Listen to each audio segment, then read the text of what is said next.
sports. We are Baltimore. We are San Diego. San Francisco's famous landmark, the Golden Gate Bridge, and the stadium by the bay, AT Park. It's the first of a three-game series, the Padres and the Giants.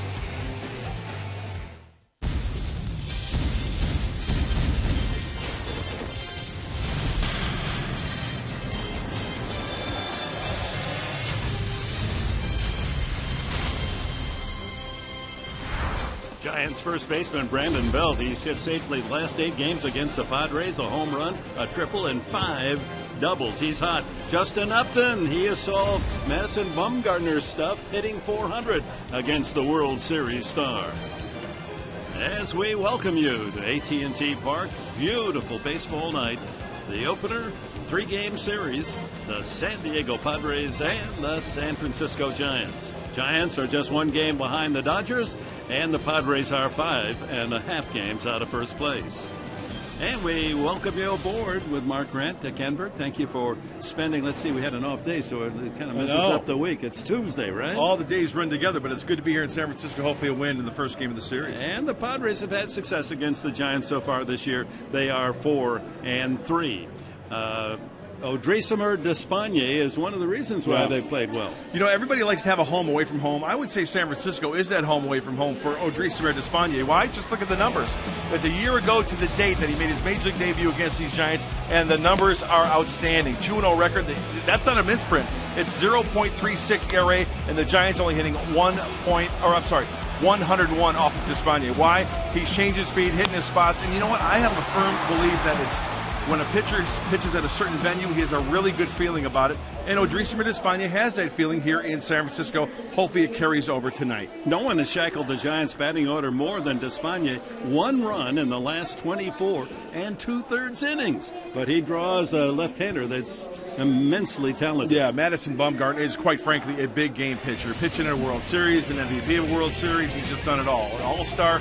So what makes him so good? Well, he's the deceiving arm angle, low 3/4, the breaking ball. Pitching here at home, he does well at all. But this season, the Padres have got to him. 2 starts, 4.35. Here's one thing to look out for, Padre fans, tonight against Bumgarner. If they get a fastball or a breaking ball up in the zone early, look for them to go to hacking because you want to avoid 2 strikes. That slider down and into the righty, which is pretty much a predominantly right-handed lineup tonight, they're going to try to go off those pitches up in the zone, so we'll have to see what happens. A logical candidate for the Cy Young Award. Bumgarner is 7-4 on the season. Lifetime against the Padres, he's 7-5. Well, they'll be throwing to 2 very talented catchers. They're both all-stars, Buster Posey, Derek Norris. We're going to match them up, their offensive and defensive record so far this year. We'll let you see what you think deserves to go to the All-Star game.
vision matters.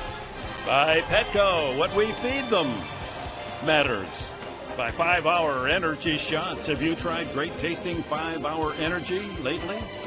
And by Land Rover, above and beyond.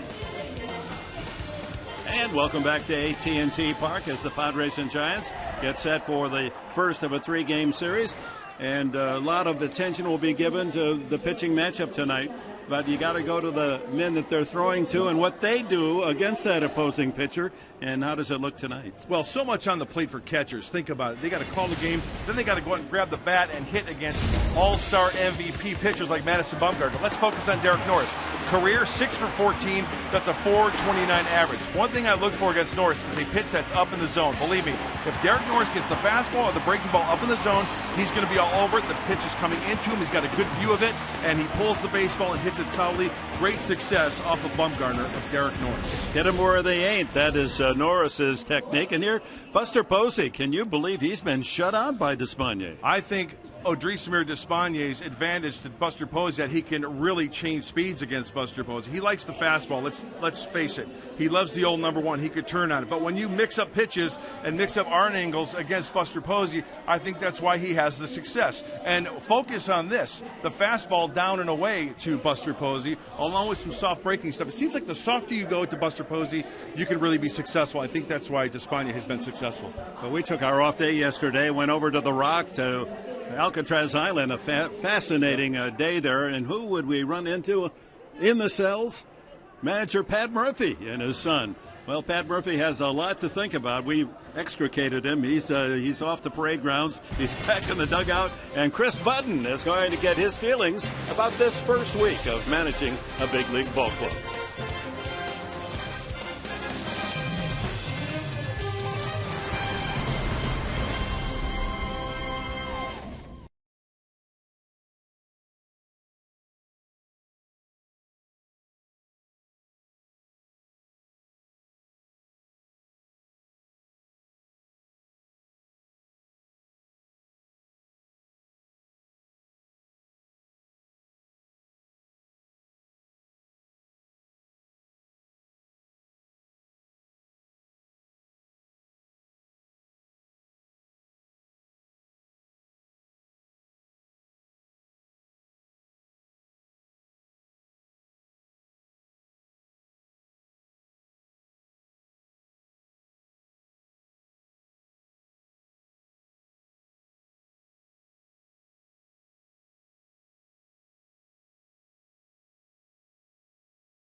Kanye returning to AT&T Park just 1 year after making his Major League debut here last year, June 23rd, 2014. Speaking of anniversaries, it's been a 1-week anniversary for Pat Murphy. I talked to him about what he's learned on the job. He said the hardest part is managing the urgency to win now, but also knowing it's going to take time to develop the relationships with these guys. Here's more on what he's learned in his 7 days. I've learned a ton, and I've also learned that there's a ton more I need to learn. But I'm learning the guys. That's the most important part. I'm learning the guys, and learning how they go about their business, and just contemplating a bunch about ways of moving ahead and things that I think make sense going forward. This is the first time he's actually ever been to AT&T Park. His son Kai's been here a bunch. Hopefully the guys give him a win. First time here in San Francisco. We got first pitch coming up. Fox Sports San Diego.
On that one. Nice job by Despaigne. Strikeout for Bumgarner.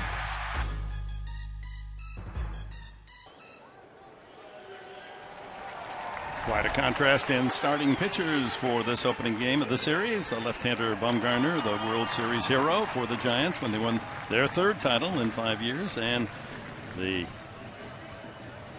slants and deliveries and speeds of variety from Odrisamer Despaigne, the right-hander.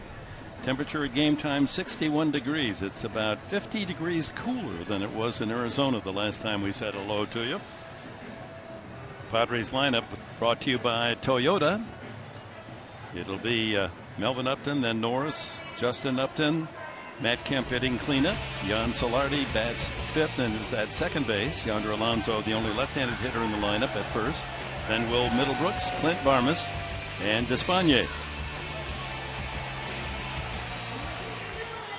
And our scouting report, Mark Grant. Brought to you by Verizon Wireless. And on the mound for the San Francisco Giants, big left-hander Madison Bumgarner. Four-seamer, cutter, curveball, changeup, and a slider. You got to look for the ball up against him and go to hacking early. Don't miss the mistakes and try to avoid the strikeout. We mentioned that a little earlier. Last 3 times out, he's gone 8 innings. He is a horse. Hopefully the Padres can get to him early tonight. The last 2 games, he allowed a total of only 3 runs to Arizona and Seattle and lost both games. Giants defense is brought to you by Renovation Realty. In the outfield and left, Blanco, Pagan in center, Maxwell in right. A late change is Maxwell as Nori Aoki was scratched from the lineup. He has a bad ankle.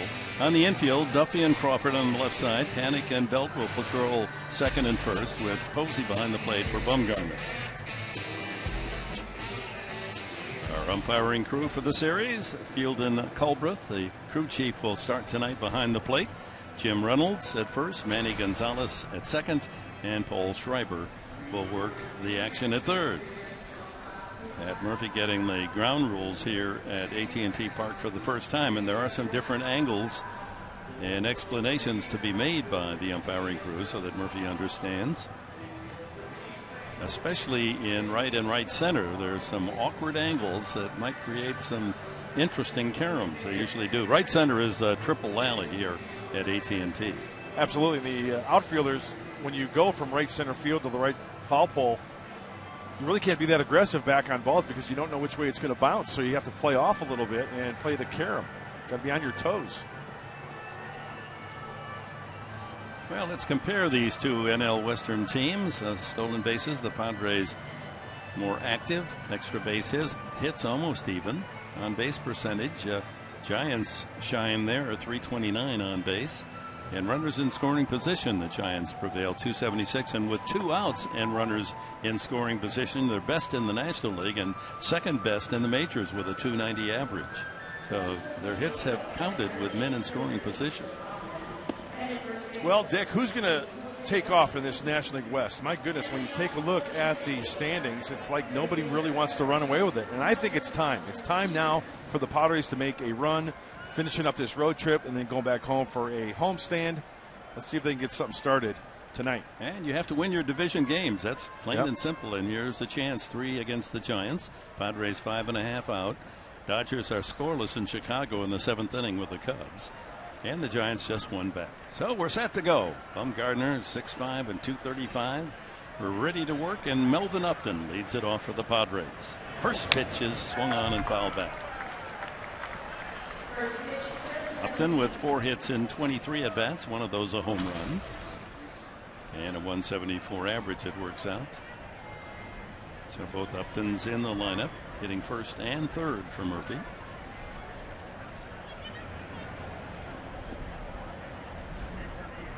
Gardner bouncing that ball, weighing it as if he thought maybe it was a little too light or too high. Inside, 1-1. Well, he's got that sidewinding action. Right-handed hitters should get a good look at the baseball out of the hand. Low 3/4 from Bumgarner.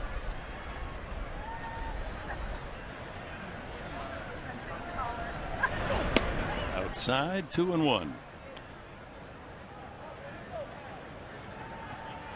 Bumgarner, an interesting athlete in so many ways. His background in North Carolina, small country town near Boone, named after Daniel.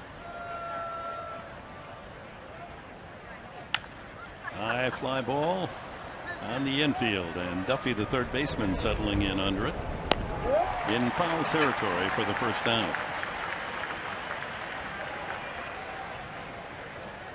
Brings up Derek Norris.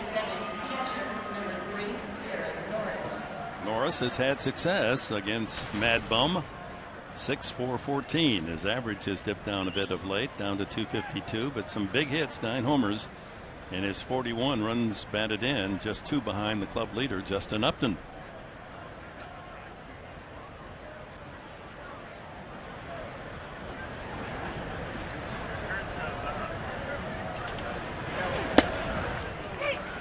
Strike one at 94.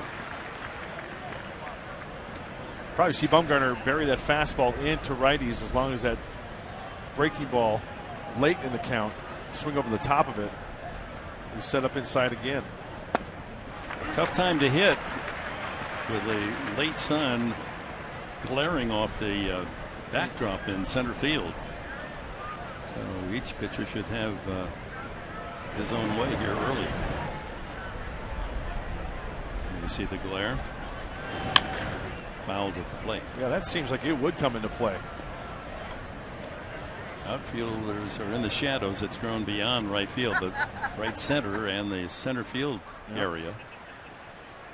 Just almost blinding the sunlight reflection. I don't know whether Posey got that last one or Derek Norris got that foul tip off the ankle or the shoe or whatever, but taking a little bit of time there. Because you never know which way the wind is going to blow. It's blowing out the left center right now as we speak. Now it's blown out to center straight away. Up high, 1-2.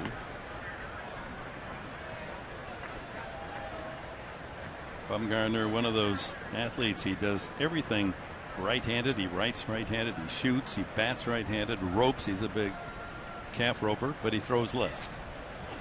And he strikes out Norris. 2 away. And a look at the keys to the game tonight, brought to you by your San Diego Honda dealers. Well, it's trying to be creative. Make it a bummer for Madison. Get it? I like it. Bumgarner, Madison. And celebrate your first anniversary. Odrisamer Despaigne on the hill tonight. First anniversary to the day of his Major League debut here in San Francisco. He put up great numbers. Hopefully he can carry that over. He debuted here on this date last year. Went 7 innings, no runs, 4 hits. Padres will take that tonight. Here's Upton. Another swing and a miss. Against Bumgarner, he's had plenty of opportunity. 12 hits and 30 at-bats. There's his overall season numbers, leading the club in home runs and RBIs. Another off-speed breaking ball. 1-1.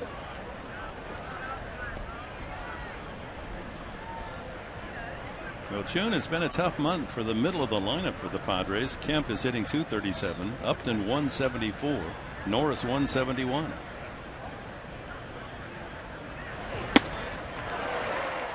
.93, and Posey made that sound even faster the way that landed in that big glove.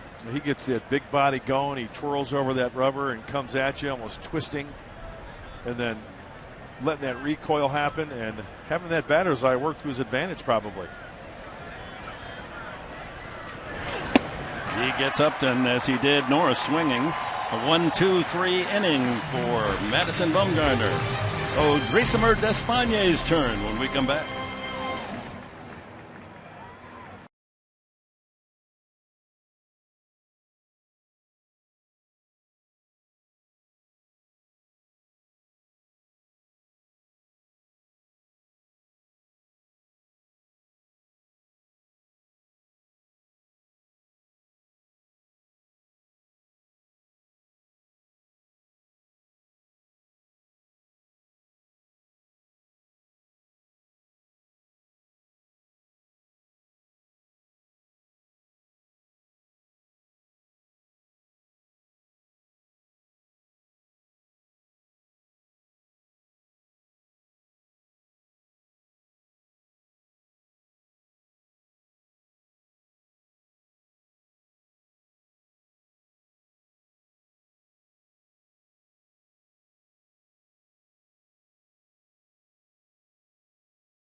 Our Giants lineup tonight brought to you by Hyundai.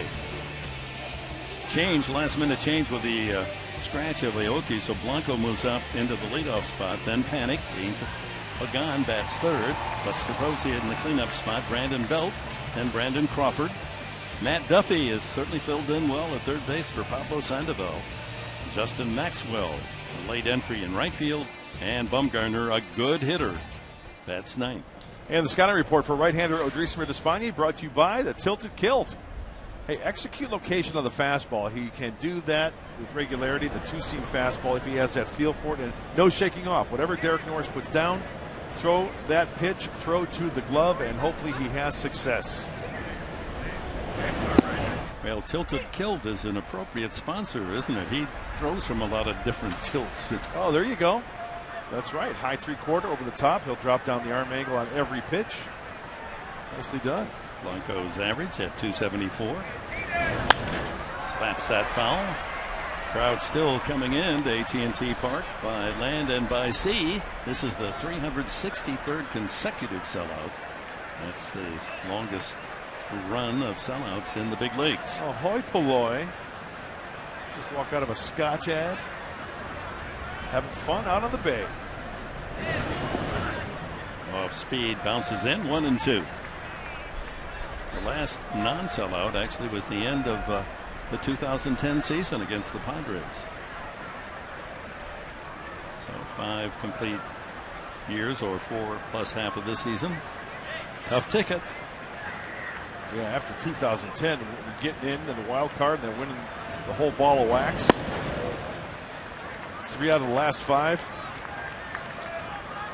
Yeah, they're getting a little greedy up here in the Bay Area. You got the NBA champions now, too, over on the east side, although San Francisco shares mutually with Oakland in that great championship. Up the middle, Barmas behind the bag, gets him. 1 away. Padres defense tonight brought to you by your San Diego County Ford dealers. The 2 Uptons in left and center, Kemp and right. Barmas there at shortstop with Middlebrooks at third. Solarte and Alonso on the right side, and Norris behind the plate for Despaigne.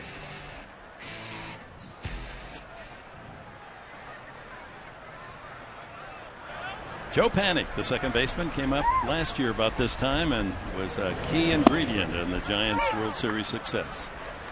And he's hitting well again this season, .304.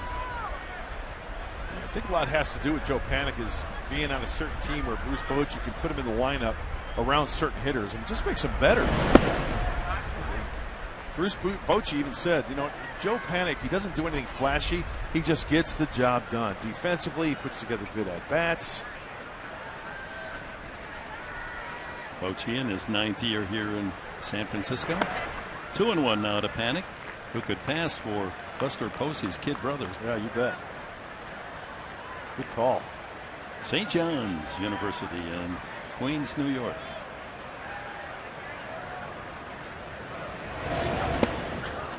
Change up, 2-2. There are certain venues that hitters lick their chops. They can't wait to get to. There are certain venues that pitchers love to pitch at, and the numbers prove that Odrisamer Despaigne loves to pitch here in San Francisco. Hopefully that carries over tonight. It might be the backdrop. It might be the view from the pitcher's mound and the stands behind. It might be that close look that gives you like you're right on top of the plate. It might be the slope of the mound. Just like basketball players, there's certain arenas where that basket seems twice as big. Exactly. Back to the mound on the slow curveball, and Despaigne flips it to Alonso, 2 away. Angel Pagan, the center fielder, next. The Giants have been terrors on the road and trouble winning at home. They're only 17-18 and just did break a stunning 9-game losing streak at home. Boy, that really is odd when you think about this venue, Dick, and how tough it is. You know, you get the crowd into it. This has been a tough place to win for opponents. So it's very unorthodox for the Giants to be going through something like this. Pagan looks at a strike. About a home run this year. Does have 3 triples and a nice .273 average. But no home runs on a number 3 hitter. You don't usually see that.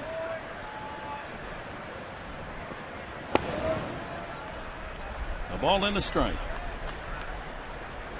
Hunter Pence still on the disabled list. Aoki, who's one of the top vote getters in the outfield for the National League, scratched tonight. Just outside.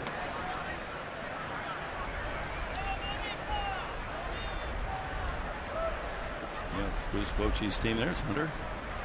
At home, they're averaging 3 runs a game. On the road, they're averaging well over 5 runs a game. That ball shot to right field. Kemp cutting it off. But by the time he gets it in, the speedy Pagan is out. What a throw again by Kemp. He had the glove, spin, and throw, and it appeared Pagan with his speed had a leg double. A perfect strike by Kemp. He's done it again. Among the leaders in the majors in outfield assists.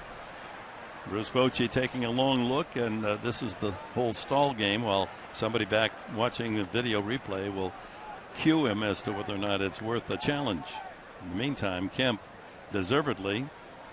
You know what, Dick? Even if this is overturned, what a great throw by Matt Kemp. He continues to impress with that cannon he's got out in right field. Getting to that baseball and immediately spinning towards his glove hand side and firing a one-hopper. Too much time here. You can't allow that much time before you challenge. And Bochy waves it off. So no damage done in the first inning as Kemp, with this laser throw on the bag, nails Pagan.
In today, and the Cardinals continue to own that left side with Carpenter and Peralta, the third baseman and shortstop, and Holiday in left. Bumgarner ready to work. He says, the heck with that All-Star game. I got a pitch here. Bryce Harper and Stanton completing the outfield. D. Gordon at second, Goldschmidt at first, Posey behind the plate. Matt Kemp. 0-2. Angel Pagan, he tried to stretch it into a double, and Matt Kemp said, not on my watch. That was perfectly played by Matt. And he had to go to his left against his throwing arm, and still Portland make that play. Kemp has 16 home runs against the Giants, and now 7 outfield assists this year, tied for the National League lead.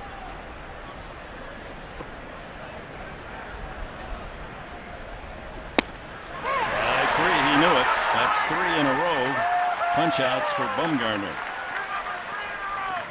Well, the one mechanical thing that I noticed from Bumgarner is that he's kind of staying over the rubber a little bit more and then bringing those hands out of the glove as soon as he brings that leg towards home plate. Very tall and stationary over the rubber, and he pulls the string. Backdoor curveball for the strikeout. Solarte batting right-handed. Switch hitter doesn't get a lot of chances to swing from that side. He takes a strike. Well, what's in the toolbox of Madison Bumgarner? The fastball. He'll throw that cutter as well now. Big curveball. Top 3 pitches. Drive towards center field, and Pagan is out there. 2 away. Yonder Alonso, the first baseman. It's a compliment to him that he's in the lineup as a left-handed hitter, because Bumgarner just eats up lefties. Yeah. You know what though, Dick? When you look at Alonso, he's your first baseman, right? He's your guy, and if he's going to be your guy, he's going to face those tough left-handers over the course of a season. You're going to get 600 at bats. Yeah, you're going to face the tough ones. And Bumgarner is all of that. Opposing left-handed hitters batting 170 against Bumgarner. And you can see Alonso has a better average hitting left-handed against lefties than right-handers. So that's inordinate. But one of the reasons why he's in the lineup. And when it comes to road batting average, look at Alonso at 386, just behind Aoki. Keep that going tonight. Outfield planning to go the other way. Infield pretty much straight up. I remember having a discussion with Alonzo Powell, hitting coach of the Padres, and he had Joey Votto in the minor leagues. And he approached Joey Votto and he says, you know what? If you want to be a big leaguer, you're going to play against the lefties. In the minor leagues, AA, you're playing every day, even if it's a nasty left-hander. AAA, nasty left-hander. Big leagues, because you're going to be facing these guys all the time. That's how he became the hitter he did. That's what that minor league training is all about. Over but low, he thought he had a strike.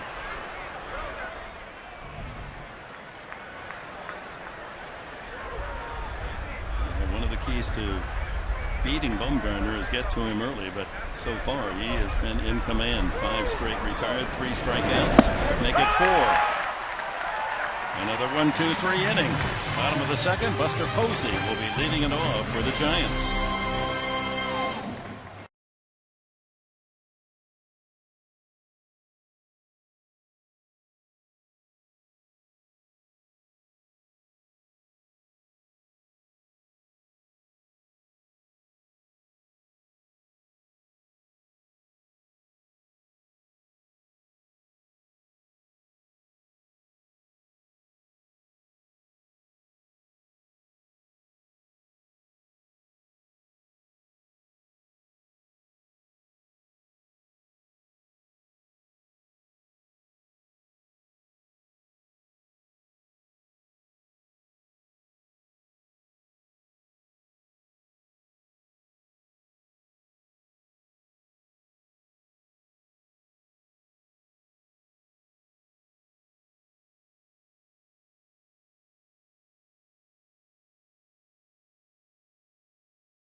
Andrés Despaigne made his major league debut here at AT&T Park.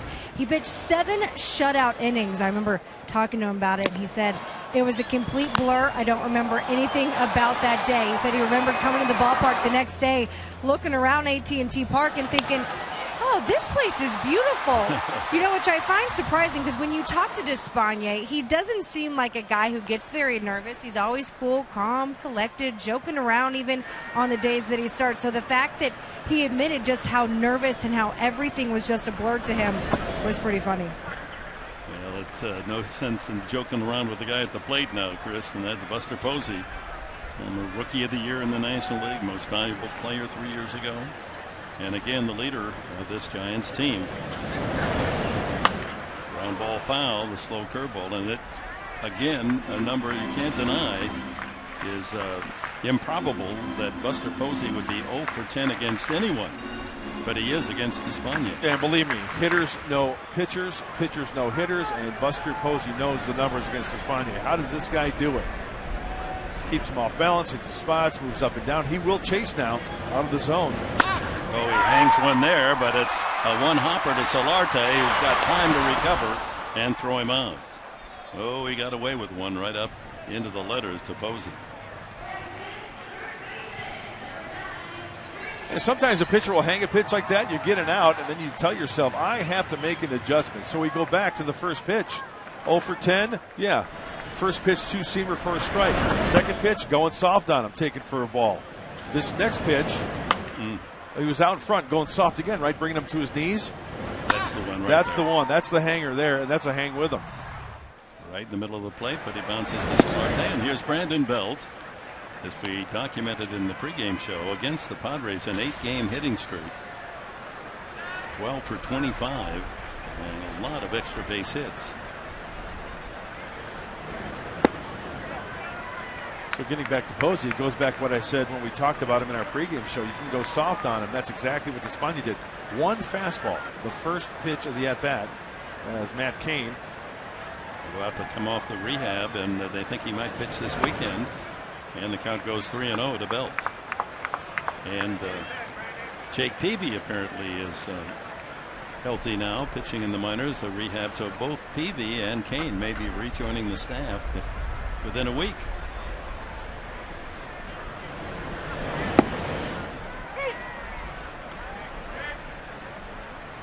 In 8 games against the Padres, a home run, 4 RBIs, 480 average. He's got power. 90 on the fastball, and the count goes full. From a cut fastball, the pitch prior to that, just a little bit of movement on the inside part of the plate. He doubled up with a 90-mile-an-hour fastball. No shaking for Odrisamir. Whatever Norris puts down, throw it, hit the glove. Fastball away. Just outside. A 1-out walk. Brings up Brandon Crawford.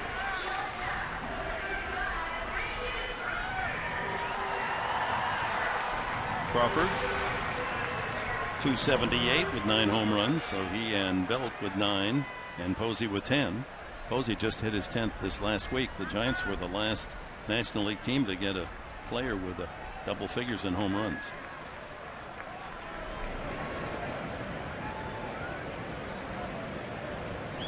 In fact, they have only 1 home run in the last 6 home games.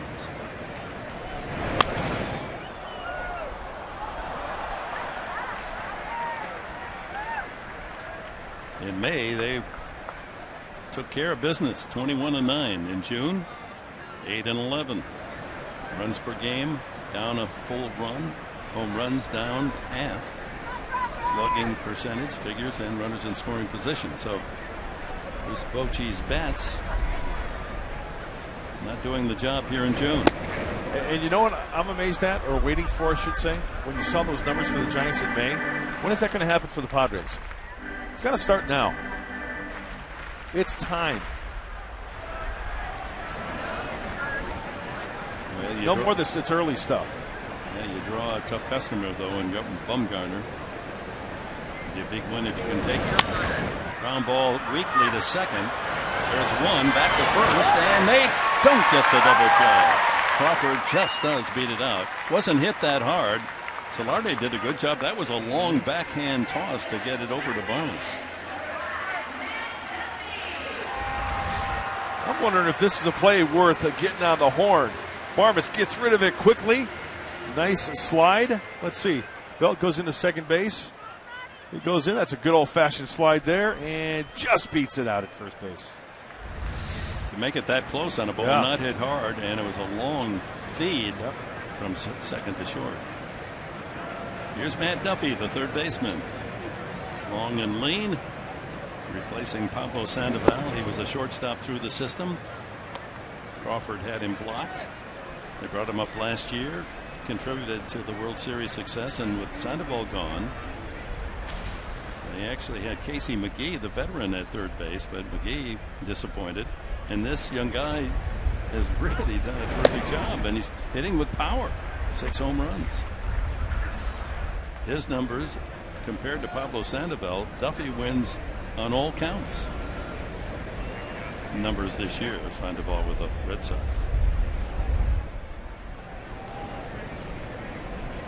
Two out. Ground ball to short. Nice one hop to Armas. They get the force at second. And we've completed 2 in San Francisco. No score.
as we join our T-Mobile Game Changer. It features Madison Bumgarner. Last 4 times out against the Padres has given up some runs. 4.64 ERA.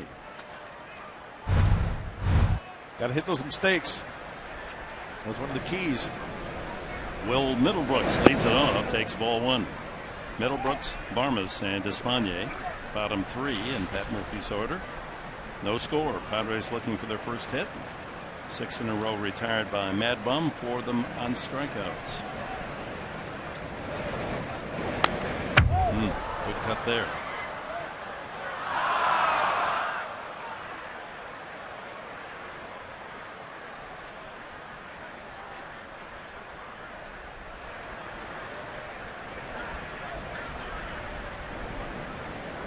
Middlebrooks with 9 homers.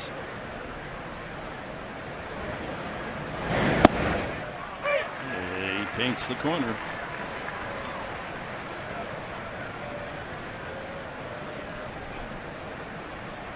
Two for 5 against Bumgarner, Middlebrooks.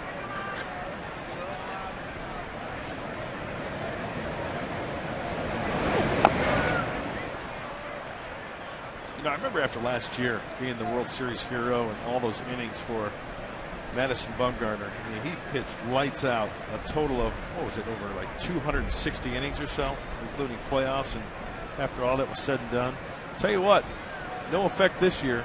Last 3 times out, 8 innings. This guy is a horse. He's strong, but he can be beaten. Almost clipped him in the foot. 2-2. Only 25. He's bigger than he appears on television. He's 6'5" and honest 235. Yeah, he's a Clydesdale.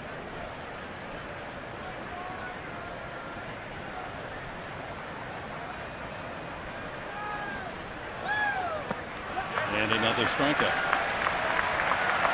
5 already. Tough to lay off that breaking ball, especially with 2 strikes out of the hand. It looks like it's going to be close. And as we take a look, always got the high hand set, get the good arm swing going, and pull that string for the strikeout down and in. Clint Barmas has been perhaps the Padres' hottest hitter the last couple of weeks. Hitting .395 the last 13 games, raising his average to .292. He was at .224. So he's hiked that batting average up to .292.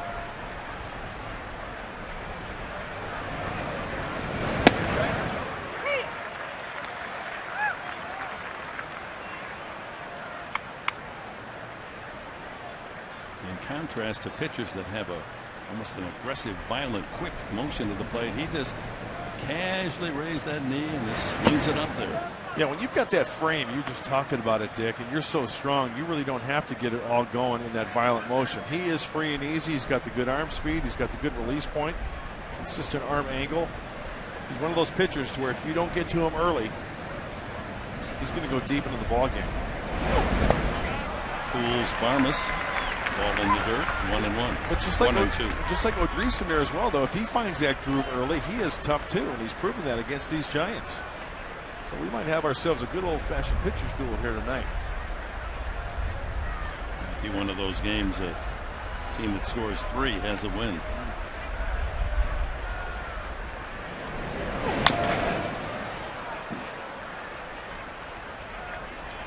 Now that batter's eye is dark and that sun is about to set.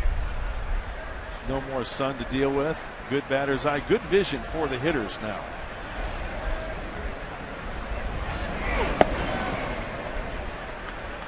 Levels the count at 2-2 with Odrisamer Despagne, the pitcher, to hit next.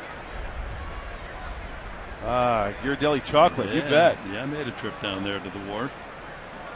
You know, it's not bad, saw that that. chocolate on vanilla ice cream. That chocolate, it's kind of a nice combination. Oh, boy. Well, you tweeted that, didn't you? Yeah, well, it's a beauty. It's a piece of art. Yes, it is. Yeah, I should have shown you the end results of that thing. I did everything but lick the ditch.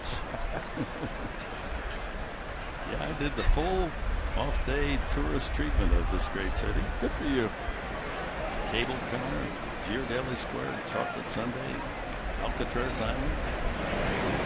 And another strikeout. Wow, 6 strikeouts the first 8 batters for Bumgarner. Hey, tomorrow on Fox Sports San Diego, get an inside look at the 2015 Chargers training camp on a new episode of Chargers Insider. Tomorrow after Padres Live on Fox Sports San Diego. So only Melvin Upton and Solarte have escaped the strikeout wrath of Bumgarner.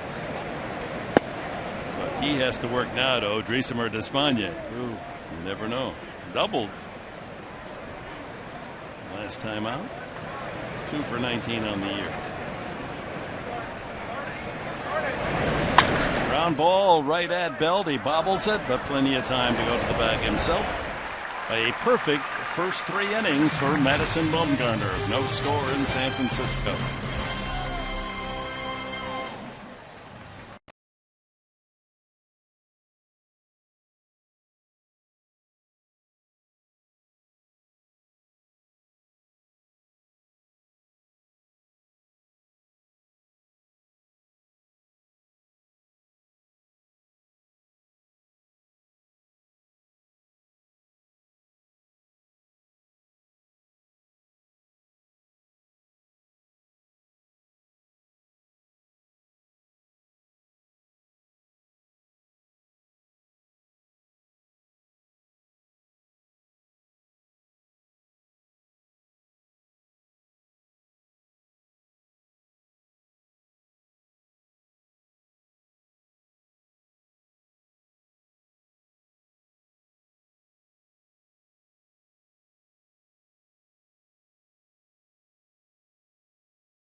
Pagan, he was erased on a strong throw in right field from Matt Kemp. Last of the third, Justin Maxwell, right fielder, will lead it off. He punished the Padres earlier in the season at Petco. In the 10th inning, he dropped a single into right field. That was the only run of the game. 1-0 Giants victory. Getting his chance this year because of the injury to Hunter Pence.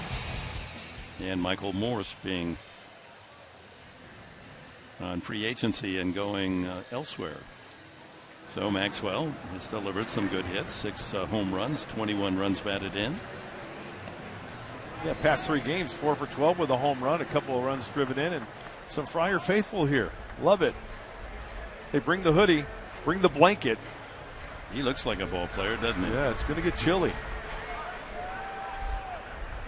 Beautiful day. The temperature up in the high 60s, but the prediction is that by nightfall it might be into the low 50s. So come prepared. Maxwell, then the pitcher Bumgarner, and leadoff hitter Gregor Blanco.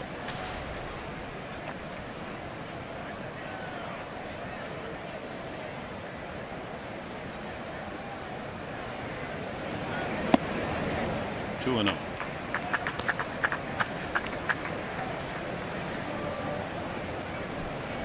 One of the luxuries Bochy has with Maxwell, start him at any position in the outfield. Like you said, Nick, with the injury to Pence, you can shuffle guys around, mostly in right field. As Big Bo hoping Justin Maxwell as a late entry to the lineup. That's in there, caught the corner.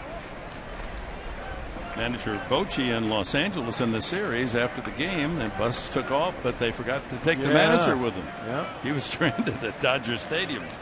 Goes to show you there's a set schedule if you're not on the bus. High fly ball center field. Melvin Upton camped out there, very high. One away. Well, this is not an easy out coming up to the plate. 1 through 9 with the pitcher Madison Bumgarner coming up. He could swing that shillelagh. He has 5 hits and 28 at bats, one of them a home run. He has 7 career homers. Last year, he and Posey in the same game hit grand slams. That's never happened before, where a battery mates in the same game hit grand masters. Strike one on the 92 on that fastball.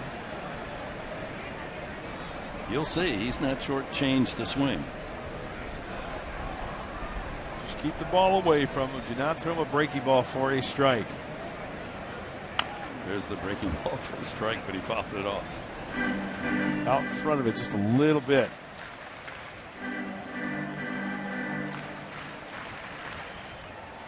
He's country strong. Madison Bumgarner. Number 1 or first round draft pick 8 years ago as a teenager. He was the 10th overall selection by the Giants.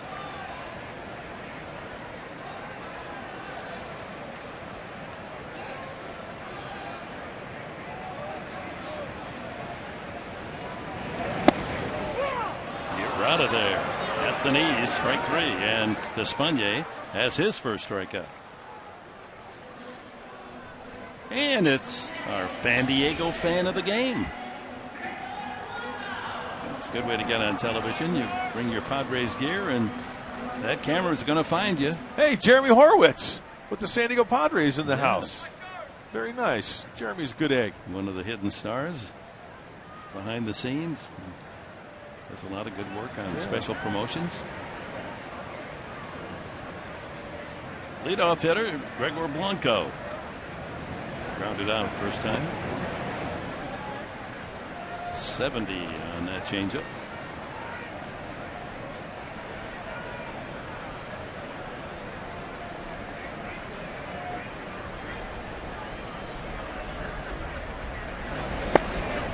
Two and 0.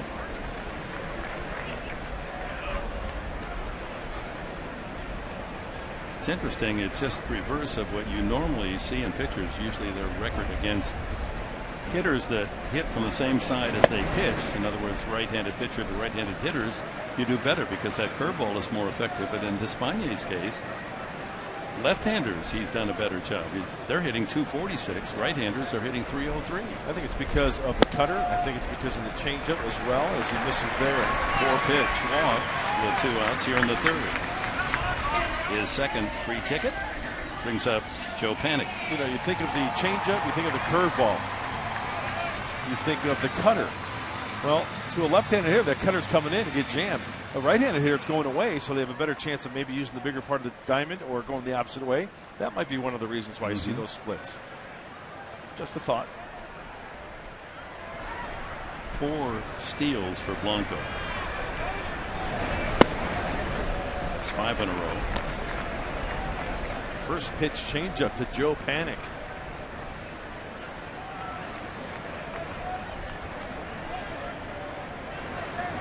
I would have to think if Blanco's feeling good and gets a jump that he would be going. Fastball away here.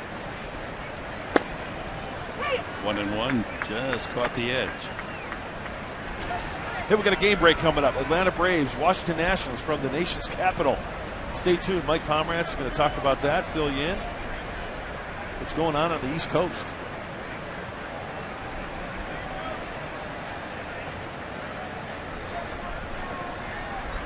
One and 1, floats it outside. With Angel Pagan next. Hey, Containers. Love Containers. One of our sponsors, Hyundai, a presence out in the Bay, bringing in the stuff. Captain Phillips. I hope my wife hasn't been shopping again. I got you. She filled 2 of those containers 10 years back, buying items for our house. Probably would have bought the ship, but it was too big for the backyard. Now, what do you suppose is in those? Those aren't cars. They can't be cars, Who can knows? they?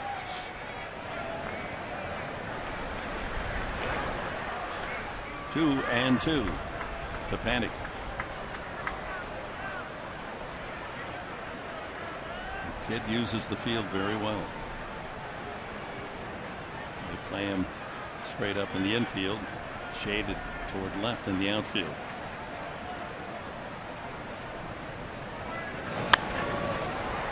Spoiled that pitch and stays alive. 2-2. Notice Despaigne going soft early to Joe Panic and almost like an upper body type swing on that fastball away.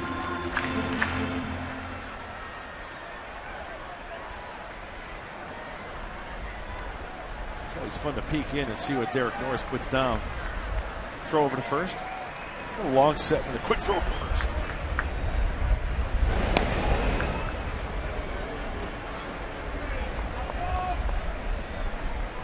Talk about moves to first base. Bumgarner, with all the superlatives about his play, how about the way he keeps runners on? No one has stolen a base on him all year. Wow. It was a fastball. And it's knocked on nice 2 hops to second baseman Solarte. And we've completed 3 at AT&T Park. No score.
So here we go, the top of the 4th inning, and Melvin Upton will lead it off for the Padres. No score.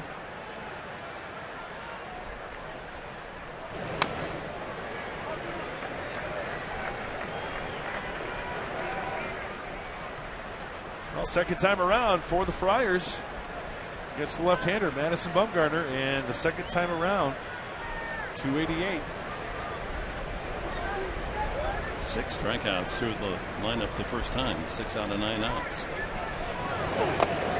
Oh, excuse me, foul right off Posey.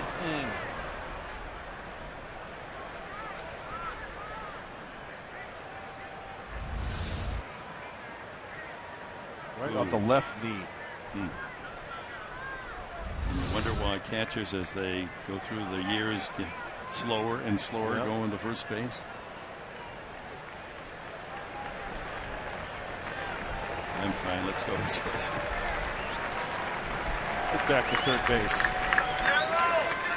2 strikes on Melvin Upton. He fouled out to third his first time.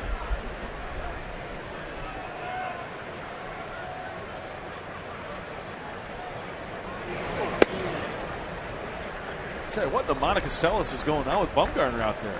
With the grunting and the, after every pitch. One of the best grunters that of my years was Nolan Ryan. Yeah. 2 balls, 2 strikes.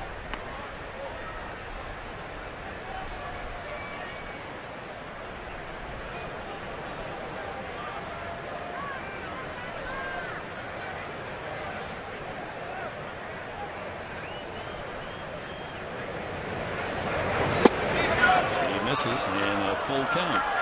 That wasn't even close, and Bumgarner kind of giving a look right there as Derek Norris waits on deck. Now, we've seen that in the past with Bumgarner. He'll stare down the umpire. He thinks everything's a strike. First time he's gone to a 3-ball count. Not even close that last pitch. And gets the strike call there as he pins it on the inside corner at the knees. A good pitch. 7 strikeouts. Well, according to Fox Tracks, you bet it indicates that it is a strike inside the glove of Bumgarner. It's the fastball. And Posey frames it inside corner, knee high. Posey, in all the statistics that are kept, one is for framing pitches. And after a long study, he does a better job of framing than anyone in the National League. Rene Rivera last year for the Padres was considered the second best. Derek Norris struck out the first time. So everyone in the lineup has struck out except Solarte and Despaigne. It's Italian Heritage Night, but we don't have an Italian starter on either side. I guess Solarte, because of the song, he could qualify. There you go.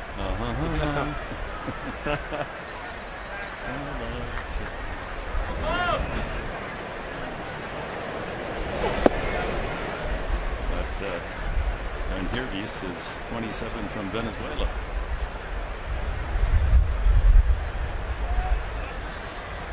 Hey, Pete Alonso on low first. He's Italian. Hey, Paisan. Ball and a strike.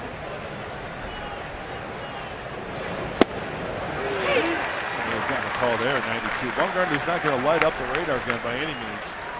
92-ish all the way around. But it's that breaking ball. That's tough to lay off when throws it early for a strike, and then you see the pitch range. He's gotten up to 94.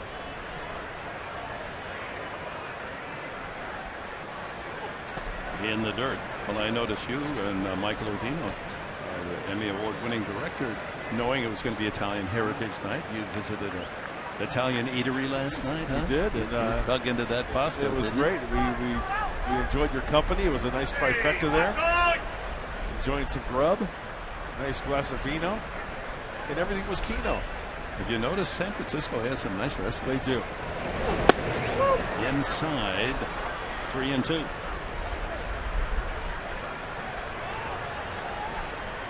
Yeah, it's in our fine city. Going to Little Italy is a great trip. Huh? I love Little Italy in San Diego.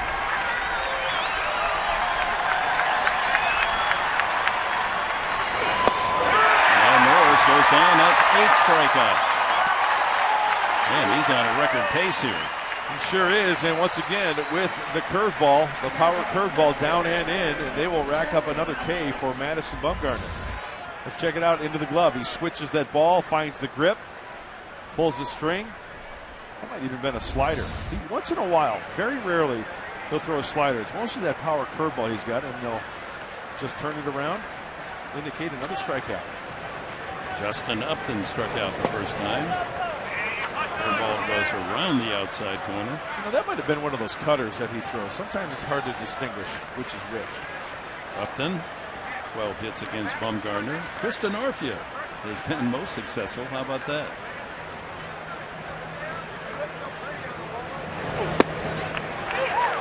Fastball at 94.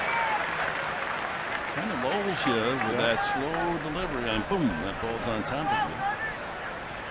And with such outstanding control, he can paint the edges.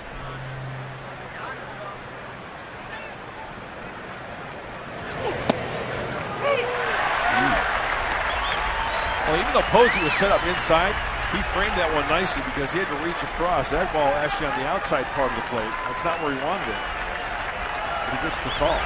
Gets away from striking out the side. Curveball. Back door. Wow. 9 strikeouts in 4 innings for Madison Bumgarner. K.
Presents Padres Baseball.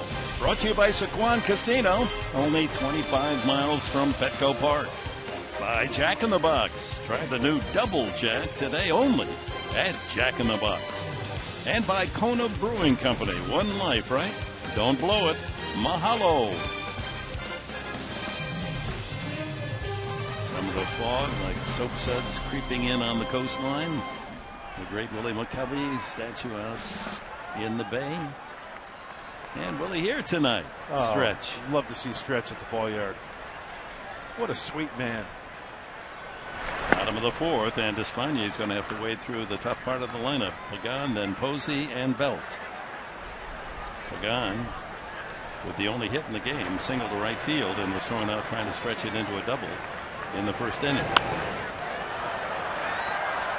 Matt Kemp denying with a terrific throw from right field. Watch how he gets to this ball, spins, makes up the difference with the one-hopper. Perfectly executed. Well, you can't throw it up better than that. Perfect throw. Oh, he didn't even have to move his glove on it. Just slid right into the tag.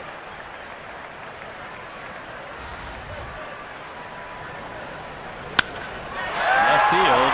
Upton has it covered as he heads toward the line. One away. Well, Dick, you know, there were a lot of people instrumental in Petco Park and its success in building. Well, the Padres lost a friend last night. Remember Jay Emmett? Yeah. He worked under Larry Lucchino. He was Larry's right-hand man. Passed away at the age of 86. Very influential. A lot of fans might not recognize his name, but he was very important to the success of the Padres in the late 90s. So our well wishes go to the Jay Emmett family. And he was also very, very close with Mike D, a mentor to Mike D. So our condolences to the family of Jay Emmett. He was a good man. Amen. Posey grounded to second his first time.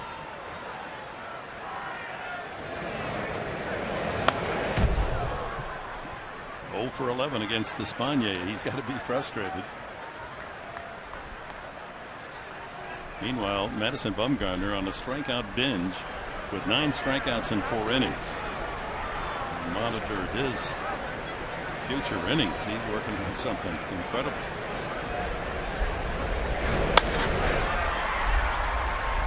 That deep down into the right field corner.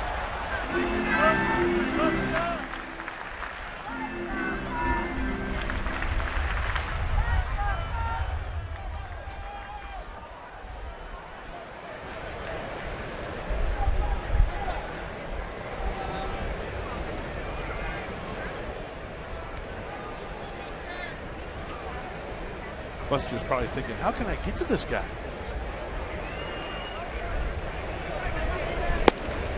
Goes to the sidearm and feeds it outside, 1-2.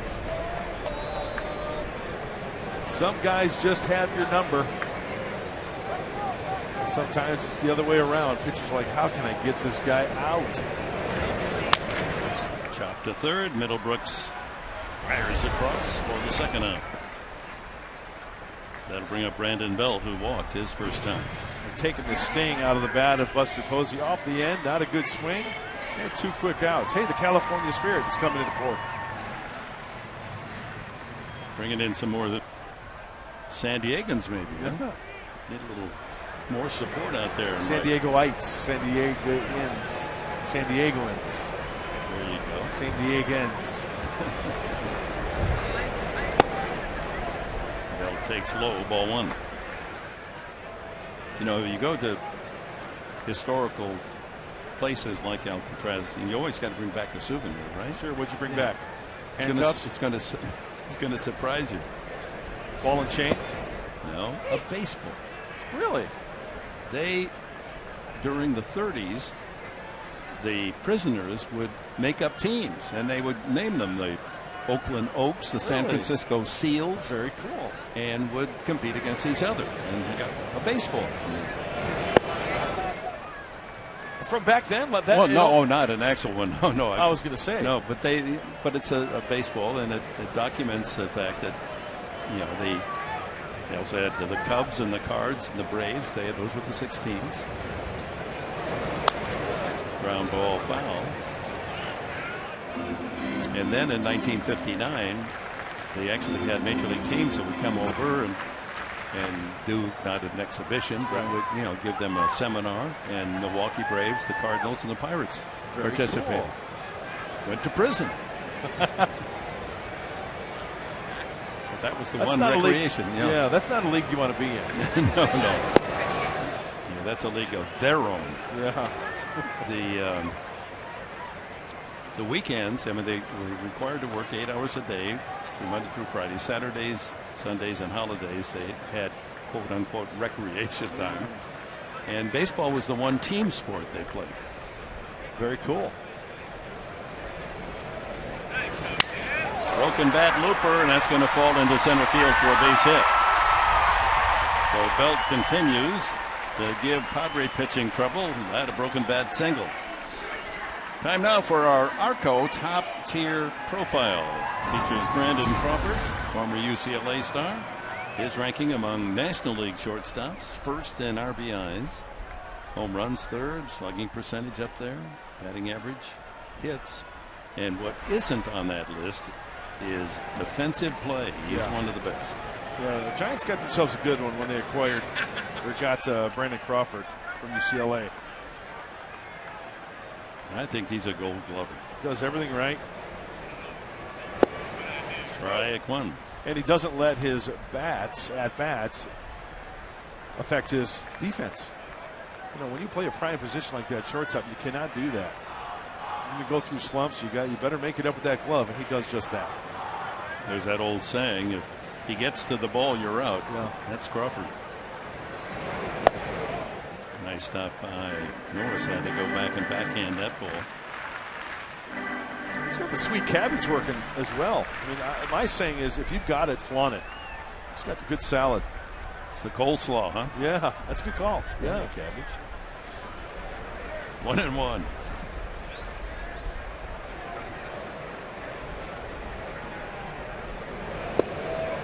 Off speed, had him out in front. Boy, that kind of like had a floating action to it, whether it was a changeup that he just kind of cut a little bit.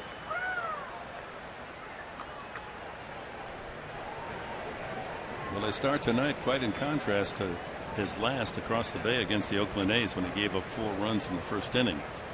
Padres never came close.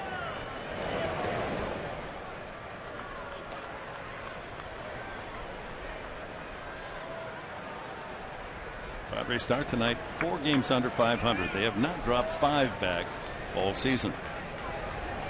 They got a win here to start this 3-game set.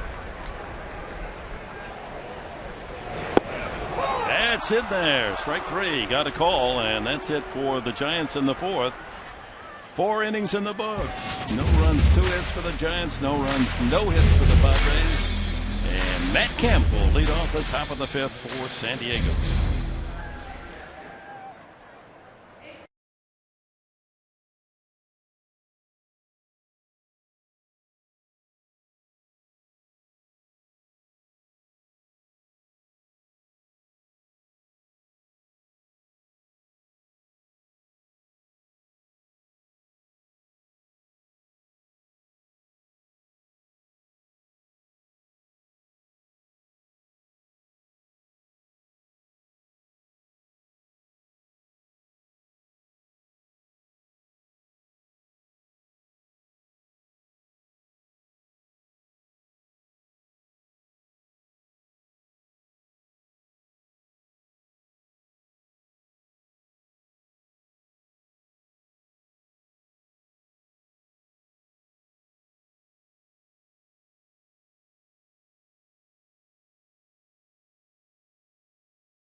Count them, 9 strikeouts. His season high is 11, his career high 13.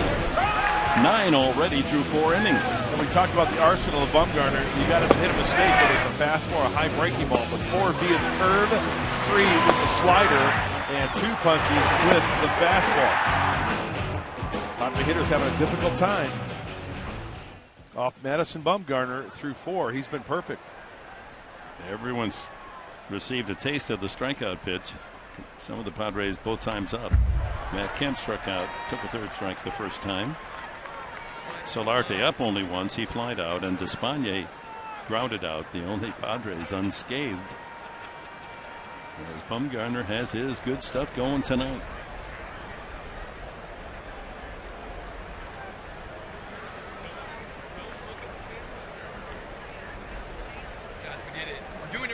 We're doing it right now. I don't know what they're doing right now, but that's one of our microphones picking up some commentary in the crowd.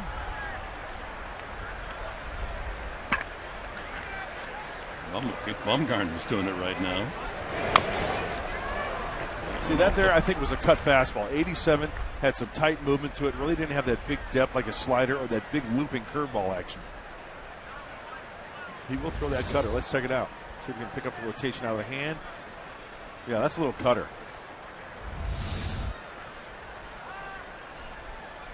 Your World Series championship logo, 3 in 5 years. 10 out of 13 in the first pitch strike category for the left-hander. And what's Buster going to put down? Fastball in. Fastball away.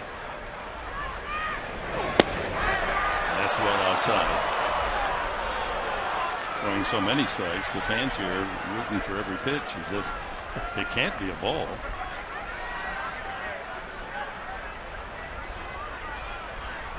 Curveball. And he stays alive.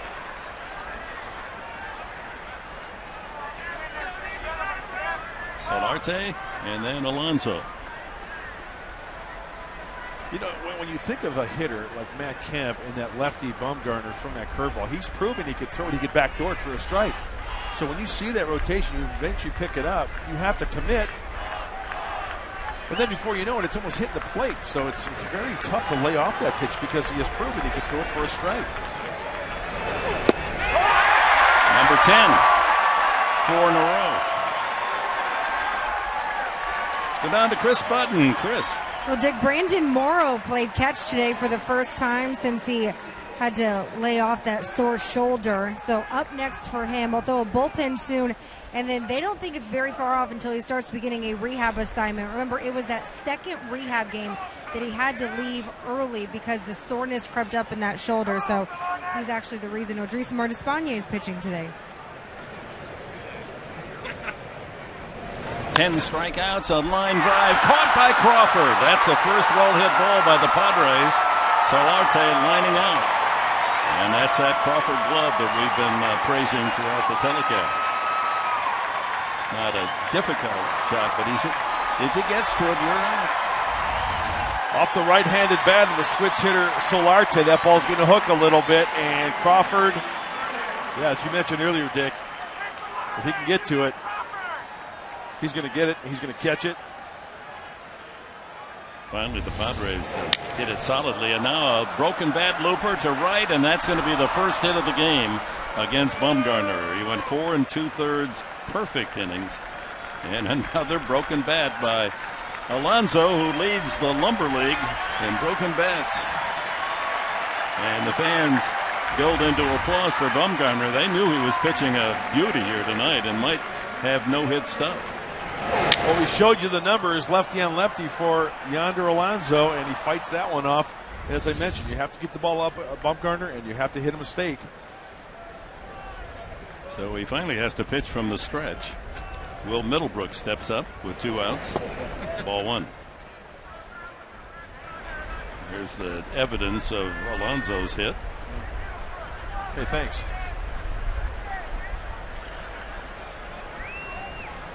I hope he's investing in the bat company. That's what's in those containers out in the bay. It's Yonder Alonso's bats order coming in. The Hyundai, that's right. That's what it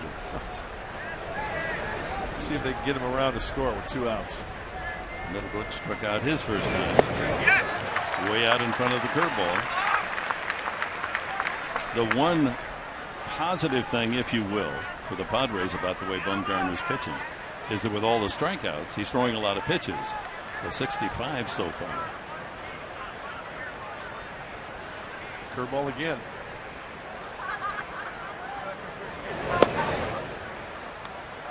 Two and 1.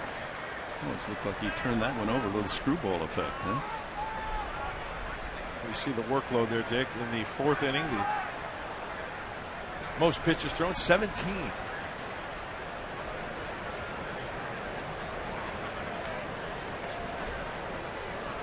The 2-1 pitch coming up. Out of play. Behind the Padre dugout. Got a game break coming up. Dodgers, Cubs. That's a big game, and I'm going to give you a little hint, folks. A very special player when he wore the Padre uniforms involved in that. And it has meaning because, of course, both these teams trying to chase the Dodgers down. The Giants 1 back and the Padres 5.5. But could the Cubs prevail?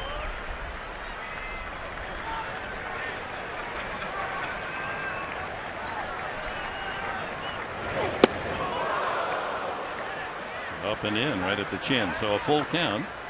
Alonso will take off with the pitch. Belt's going to play behind the runner, so that will give Alonso even a bigger lead. Go, Bob!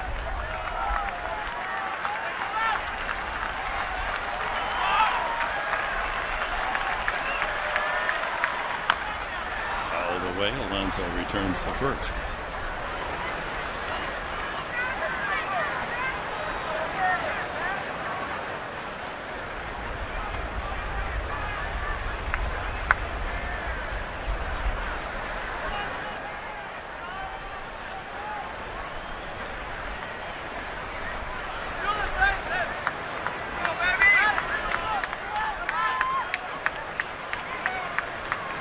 Bumgarner and Posey thinking it through here on 3-2.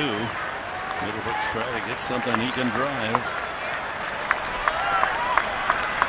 Fastball in.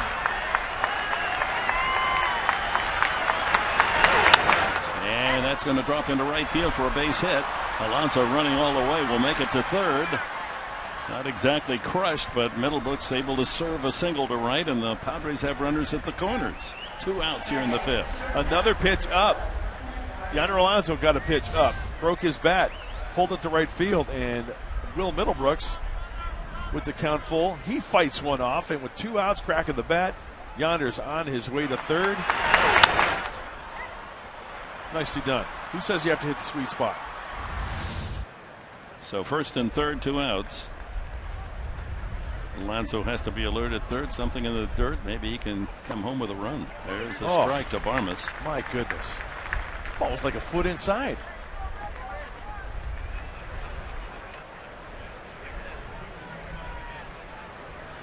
Barmas struck out his first time. Wasn't that far off the plate, but it wasn't a strike. And he went around. 0-2.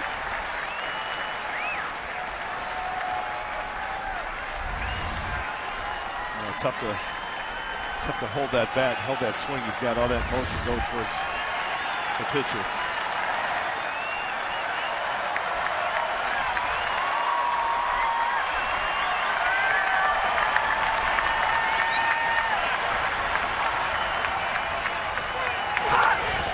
Foul back. Jammed him with that pitch. Alonso at third. 90 feet away from breaking the scoreless tie. As we mentioned earlier, Barmas has been the Padres' top hitter the last 2 weeks at .395.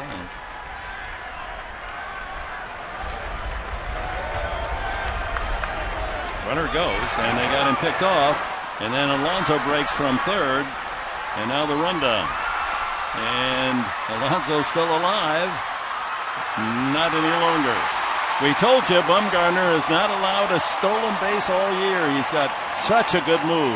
He just holds it, and the Padres run themselves out of the inning.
All right. Thank you, Michael. Last of the 5th inning. The Padres with a threat top half of the inning, but the pickoff move by Bumgarner too good. Matt Duffy grounded to short his first time, and Despaigne jumps in front 2 strikes. You know, that's a chance you take. You go on first move. It's a straight steal, looked like to me, because as soon as that leg was up from that set position. He was off and running. And then Yonder Alonso, getting caught in between. Yonder doesn't have first move. Watch first move. Off and running. Go. Got to go. Left-hander. If you wait till he goes to the plate, it's too long. It's too late. And then Yonder, he's not the quickest to foot. So, for him to try to get into a rundown, I don't think that was the play. No. 1-3, 2-5, 2-6 for the put out. Just wandered off too far. But see, that's their Bumgarner, the fact that when he holds the ball, so long, and he just waits for you to make the mistake, and he's so quick to go over there without balking. 2-2 to Duffy. Then Maxwell and Bumgarner here in the home half, 5th inning. Each team with 2 singles.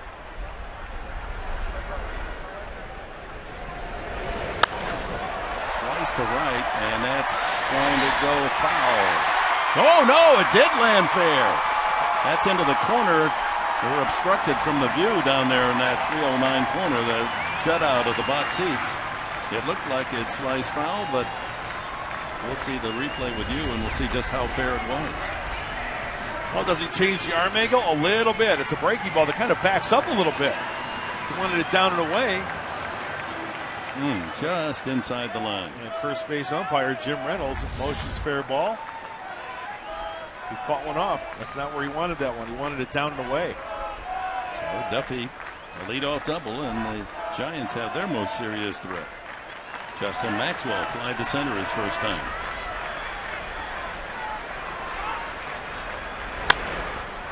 Grounded to third. Middlebrooks can look the runner back. Throws out. Maxwell. Holy smokes. That was almost a dangerous collision there as Alonso off balance, and Maxwell, a big guy, almost took him into right field. 5-3 on the putout with the runner Duffy staying at second.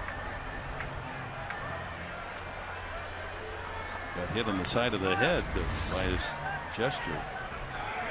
Stretches, gets an elbow to the left, and then gets stepped on the right foot. Goodness. He's getting it from all angles, and he holds on to the baseball. Wow. And Maxwell was not in that 3-foot lane. He was inside it. And here's Bumgarner.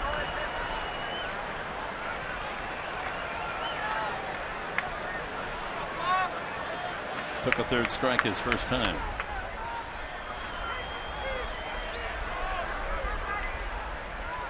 Knocked in 1 run. In this situation, he has 2 RBIs for the year.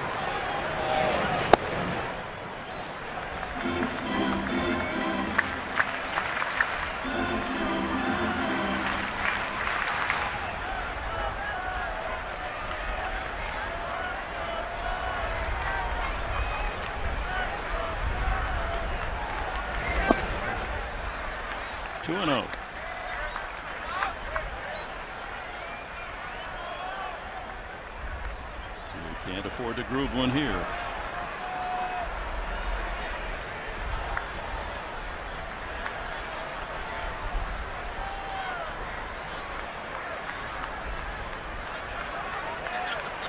Duffy with his lead at second, 1 out. Ground ball to Alonso. He says, stay away, Despaigne. I'll take it here to the bag. 2 away. Well, here's our National University standings. National League West, with the Dodgers losing tonight. At the moment, the Giants are just a half game back. A win would tie them with LA for the lead. Arizona only 3.5 back. The Padres 5 out, and Colorado still in the picture, 7.5. Who wants it? Plenty of time to grab the ring. Colorado is ahead of Arizona as we speak, 9-4. So that's an interesting game going on there. That's up at Coors Field. Leadoff hitter Blanco has grounded to short and walked. Duffy at third.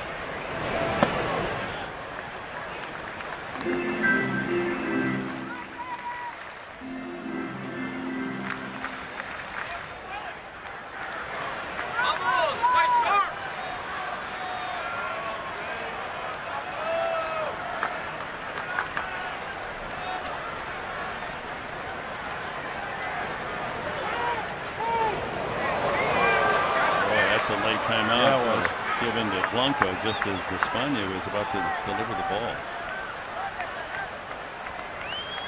Blanco is a good bunter, so Middlebrooks is in on the grass at third.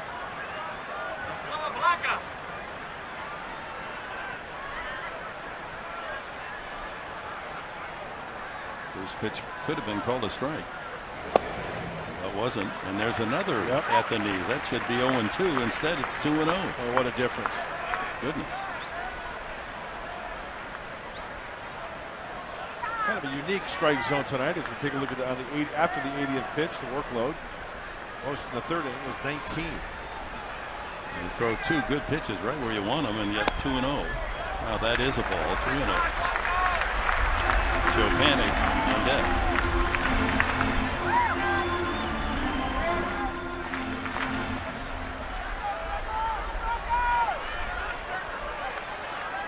And then Angel Pagan in the hole.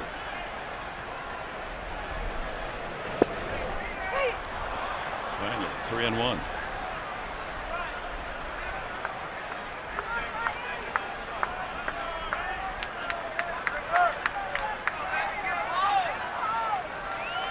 No score, bottom of the fifth. Duffy at third, 2 outs. Well, he got one back, that 4 pitch. And a strike, 3-2. Trying to keep it down, trying to keep it away to Blanco. Outfield playing him that way, and now Will Middlebrooks with 2 strikes, playing back off the line. Well off the line.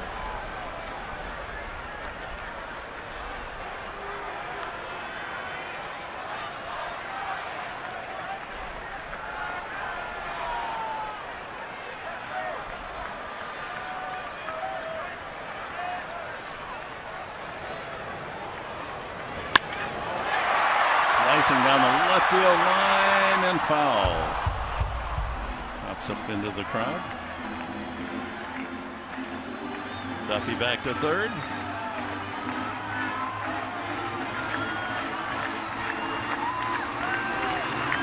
Well, so far it's lived up to the reputation these two pitchers, Bumgarner, Despaigne. Speaking to Derek Norris, see what he's going to throw here at the count 3-2. Big pitch in this game. Fastball away, fastball in. Oh, he's shaking off. Changeup, curveball. Go through it again.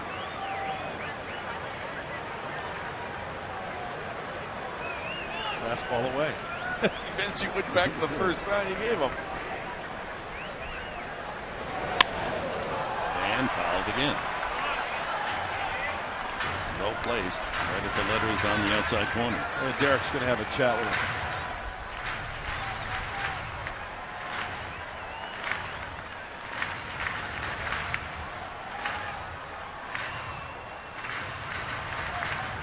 The Giants are the second best team in the majors with a runner in scoring position and 2 outs. Hitting .290. Over in the American League, Kansas City, .291.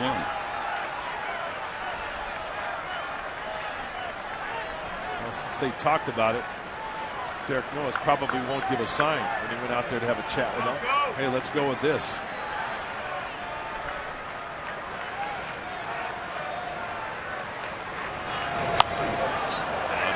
Blanco is tough, spoiling a lot of pitches.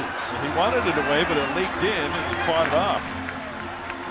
9th pitch of this at bat coming up.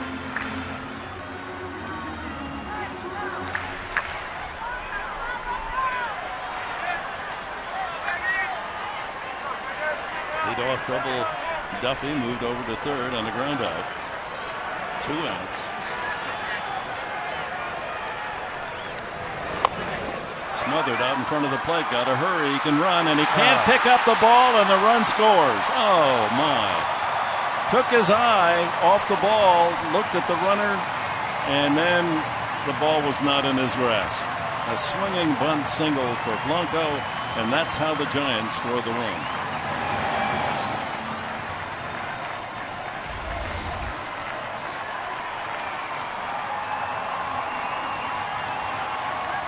He slipped apparently too, and yeah, it's a tough way to give up the first run.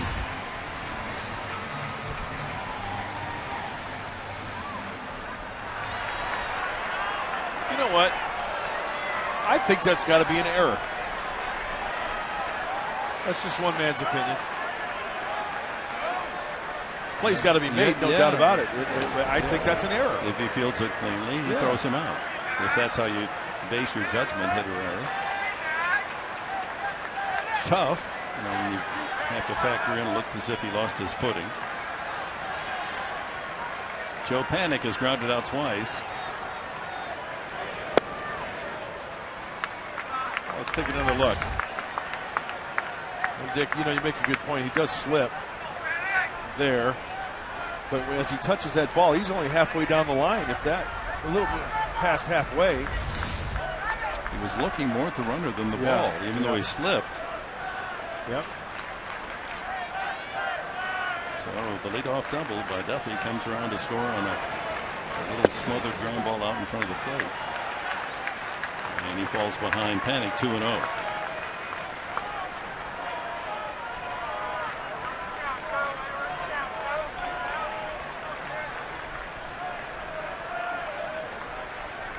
That was a tough at bat. The first two pitches kind of set the scene on that instead of 0-2, 2-0. 91, sneaky fast fastball from Odrisamer.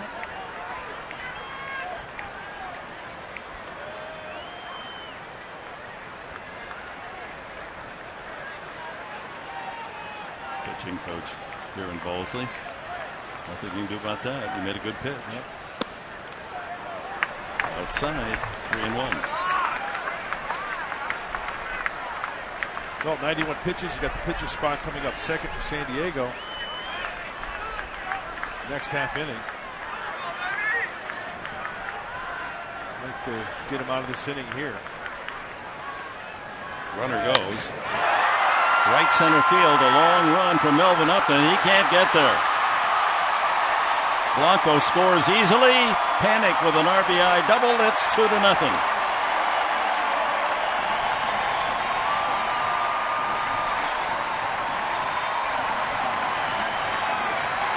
And the way Bumgarner's pitching, 2 runs seems like 6. And now you might, with the visit from Darren Balsey, you might consider getting somebody up in that pen. As we take a look, up, away, Panik, foot is down, throws that head and beats the shift. Melvin Upton Jr. is playing on the shortstop side of second base. And with 2 outs, the crack of the bat, off and running. A couple of doubles and a scratch single that produced a couple of runs for San Francisco. And Pagan steps up. He singled and lined to left.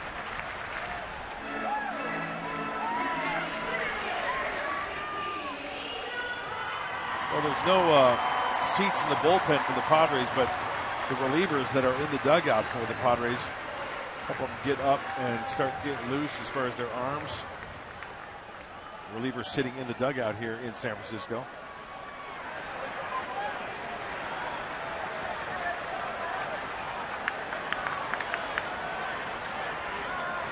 Now we got some action down there, I think. Willie Blair, the pitching coach, or the bullpen coach, is the first out. And here goes Nick Vincent. High fly ball to right. Kemp has his eyes on it. And the inning comes to an end. But a couple of doubles and a killer infield hit. And it's a 2-0 lead.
2005 was the last time the Padres had back-to-back complete games. Jake Peavy began it with a 2-hit shot out of Arizona. Then Brian Lawrence followed with a 6-hit 9-3 complete game win against the Giants.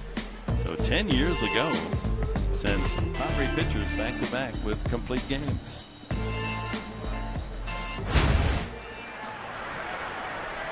Hey, bringing back the Brown here in the Bay Area. A lot of Padre fans here. Glad to see that. Well, the Padres been one of the best in comeback wins this year. That's the challenge again tonight as we go to the 6th. Clint Barmas was up when Alonso was thrown out in the rundown. Will Venable is in the on-deck circle, Despaigne spot. And a base hit as Barmas goes to, doesn't that figure? He had first and third, and Barmas up, and you get picked off and out of the inning, and then he follows with a base hit to right field that would have scored the run. Yeah, it's baseball. That'll bring the tying run to the plate. Venable steps up. Third hit off Bumgarner. You know, the count on that pickoff last half inning when Barmas was at the plate was 2-2. Would have been interesting what he would have thrown him 2-2 with the runners at first and third. But hey, first pitch fastball there, taking it the opposite way. Nicely done. So Despaign's night is over. 5 innings. Was outstanding until the bottom of the 5th. Gave up the 2 runs. Venable, a high fly ball that's falling in a hurry. A long run and the catch made by Pagan in center field.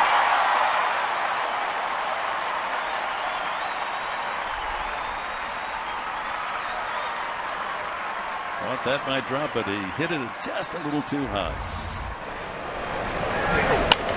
Sounded like he got in on him, and sometimes outfielders are fooled by the swing, and then you have to make up. And my goodness, what a divot by Angel Pagan. Please replace all divots. He takes out a chunk size of Ed Whitson's hairpiece. Look at this thing as his knee hits the turf. My goodness.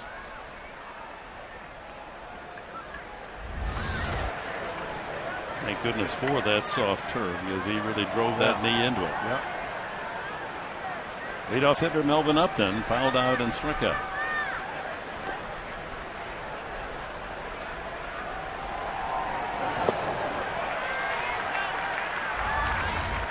Well, it's worth another look.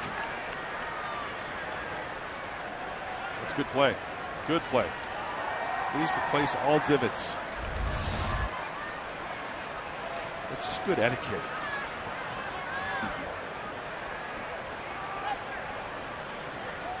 Plus, you prevent having to deal with a bad hop out there the next time the ball finds its way. Well, Nick Vincent and Sean Kelly getting ready.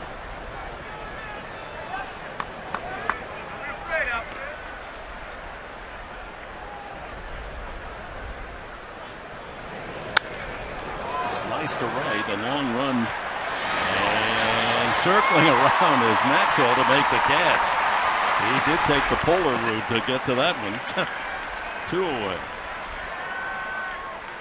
Well, 2 good plays defensively for Bumgarner.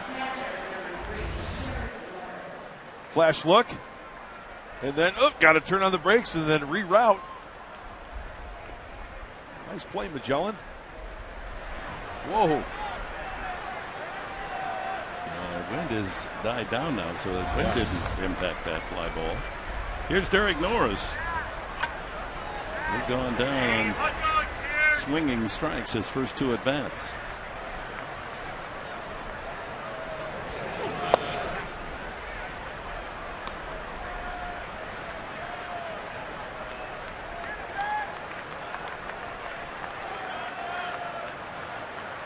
Two runs, 5 hits for the Giants. No runs, 3 hits for the Padres.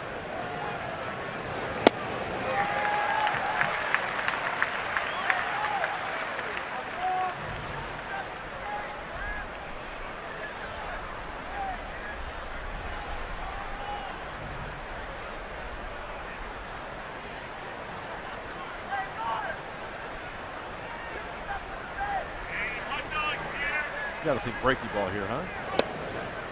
Little cutter. 2-1. 86. Norris with 9 home runs. 5 of them here in the month of June.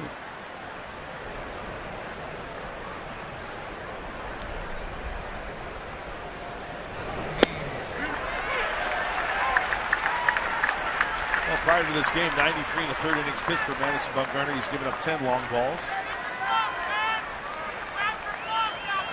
According to my count, that's like maybe 1 every 9 innings. Well, maybe there's one. Maybe there's one in there for the Padres tonight. Hey, a hanging breaking ball, you never know. You run into one. You can see what he's trying to do, though, keeping everything away and down to Derek Norris. Outfield almost straight away.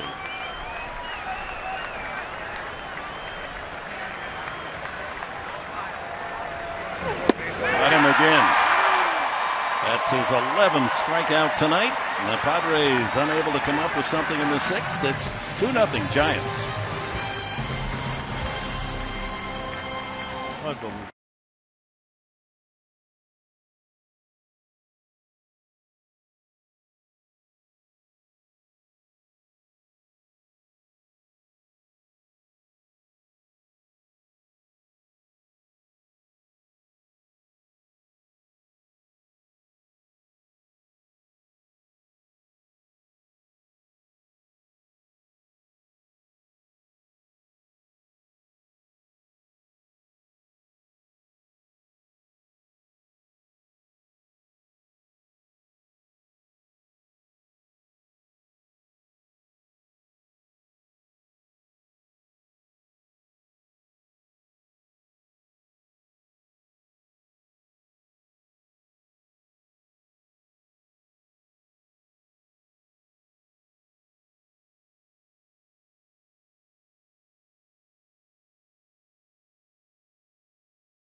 Here's our Harrah's game summary, and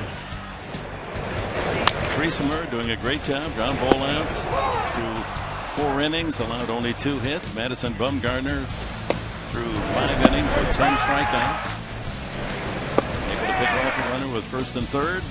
Total of 11 strikeouts, and then after a swinging bunt single scored 1 run in the last of the 5th inning. That was Panic's double to right center that brought home Blanco. And a 2-0 lead. Nick Vincent comes in. Relief of Despaigne, our El Cajon forward, a pitching change.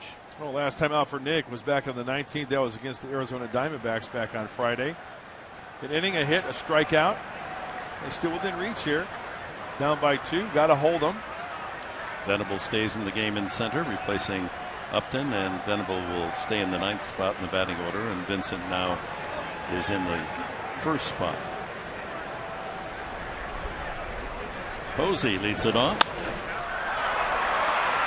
Loops that one in the corner, foul. Well, that wasn't foul by much.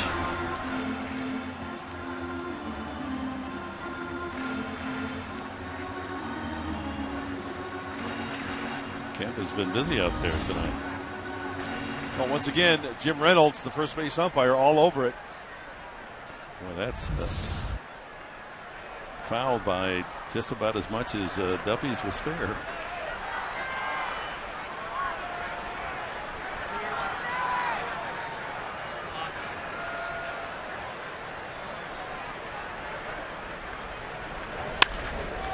Sharply hit to short. Varmus the long throw across, and plenty of time. Third time that Posey's grounded out tonight. Brings up Brandon Belt. A walk and a single for the first baseman.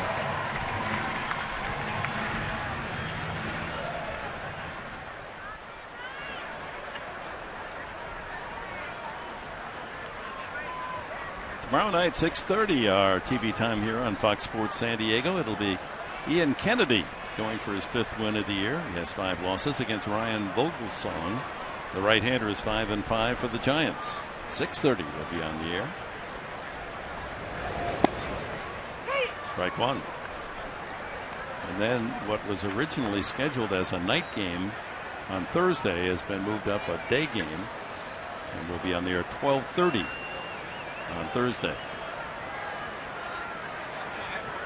Big glow. 2 strikes on Belt. You know, speaking of scheduling, Major League Baseball's got to do something as far as every getaway day has got to be a day game. You got teams playing night games that have to come back across the coast and play a day game. I mean, it happens quite a bit. Yeah, when you're commissioner, I'm counting on you to change that. Mr. Commissioner's going to be here this series here in San Francisco. Oh, he is? I think he's going to be here on Thursday. Let's talk to him Wednesday about or that. Thursday. Commissioner Manfred. Left field, Upton is there. Line out for the second out. And that'll bring up Brandon Crawford. And our closed captioning, we remind you, brought to you by Wiener Schnitzel. Crawford is grounded out and struck out.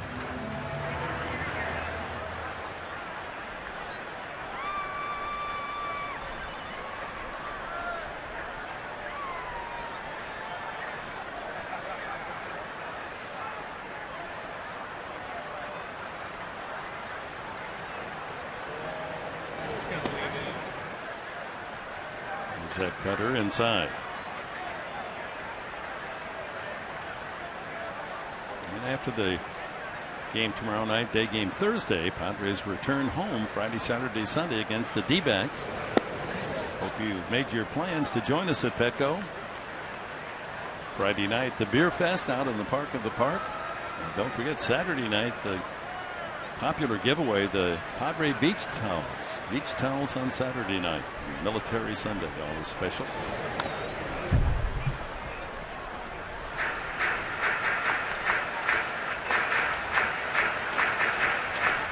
And after Arizona, Seattle in for Tuesday and Wednesday, a day game Wednesday.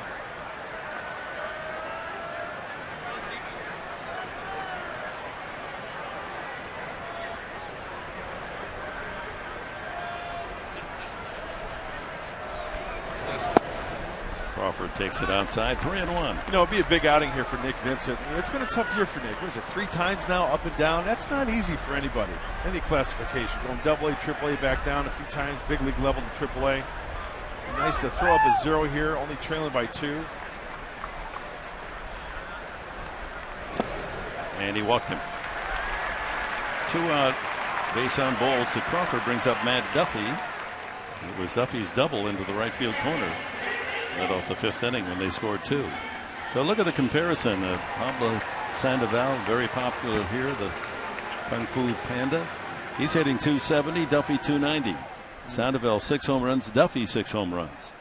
Sandoval 10 less RBIs than Duffy. How about that? Yeah. Giants do plug them in nicely, don't they? And another difference between Duffy and Sandoval is that Matt Duffy doesn't go inside the clubhouse in between innings and tweet. Nor eat. Yeah. So when you think about the highly sought Pablo Sandoval, and Padres were certainly interested in him. Here's a young Duffy who just stepped in there, and he's given him more offense than Sandoval in Boston. Right field again, but that's going to go into the seats. Whoa, hot potato. Lottery ball going on down there. And look who comes up with it. Everybody's looking over to the left, and they still think it's down under the seats. Gentlemen, excuse me, is this something you're looking for? He's got to give it to a kid, doesn't he? 2 strikes. And Duffy.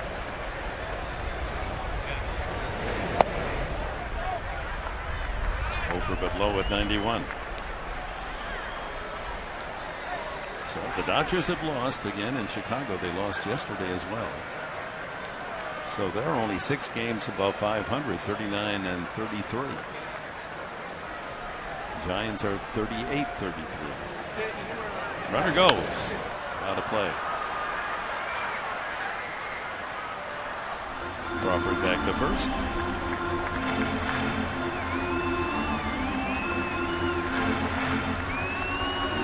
Bruce Bochy's team here at home, you mentioned averaging just 3 runs a game. That explains their 17 and 18 record. A full one more, actually 2 runs more, over 5 runs on the road.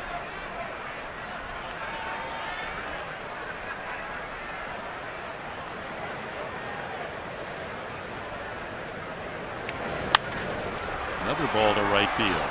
Kemp shading over toward the line and makes the catch just in foul territory. To the 7th, 2-0, the home side.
He actually has some history with the San Francisco Giants. In 1982, he was signed by the Giants. He lasted, as he says, a whopping 5 days before he decided, hey, I think I want to coach. So he went to a small school, coached baseball, football, but then the next year went on to have a small career with the Padres before turning into a coach full-time. But yeah, 5 days, he said, all he lasted here before either they gave him the boot or he decided to go either way.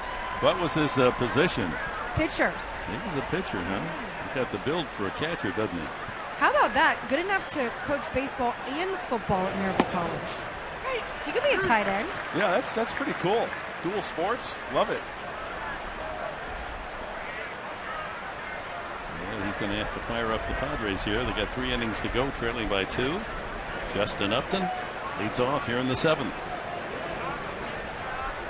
At your right pocket. 1-1. Brandon Maurer strolling down into the bullpen.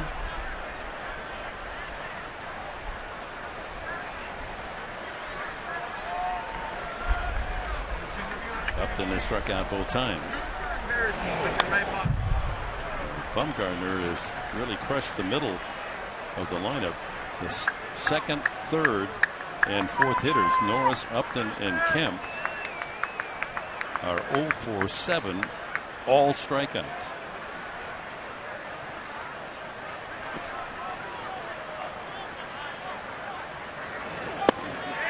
Another. So Norris has struck out 3 straight. Upton now has struck out 3 in a row, and here comes Kemp. He struck out both times. A dozen now for Bumgarner, a high for the year. Hey, want an autograph from Derek Norris? Well, then mark your calendar for Saturday, June 27th, coming up. First 200 fans in line at the Cox Retail Solutions Store on Euclid Avenue. Get a chance to meet Derek Norris and get his autograph. Plus, Fox Sports San Diego will be there to help you cast your vote for the 2015 All-Star Game. And remember, vote Padres. See you there. Get a chance to meet the Padre catcher. Kemp fouls it away.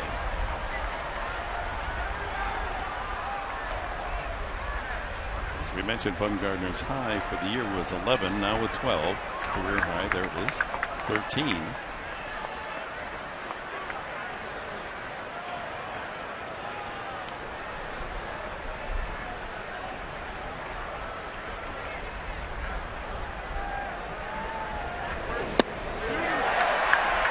Up the ladder. We're talking about the pitch count. That was the 90th by Bumgarner. The most he has thrown this year is 112. That was the last time out at Seattle, and he took the loss in 8 innings.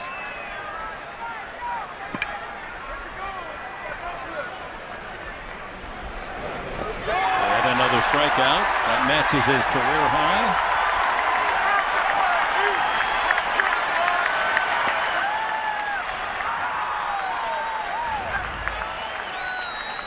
And the driver's seat is brought to you by Kia, and Bumgarner is certainly behind the wheel tonight. He's allowed 3 hits, all singles, no walks, 13 punch-outs. Solarte, he has not struck out. Solarte has flied to center, and he's hit the only ball that at the time was a serious barrel up shot, and that was a line drive to the shortstop Crawford. He rolls this one to the left side, and on the run, Duffy will throw him out.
Some storylines in action today. Freddie Freeman of the Braves placed on the 15-day disabled list.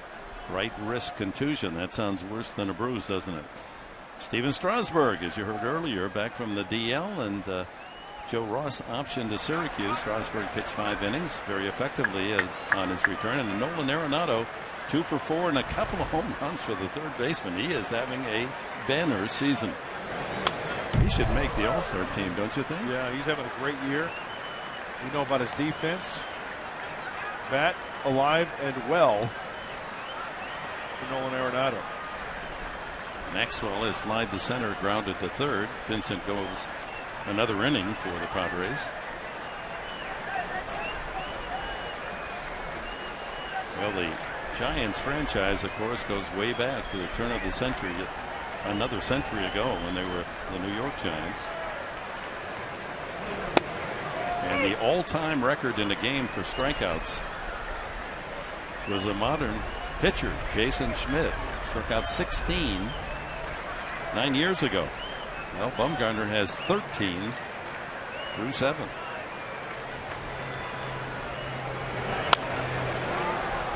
That's out of play.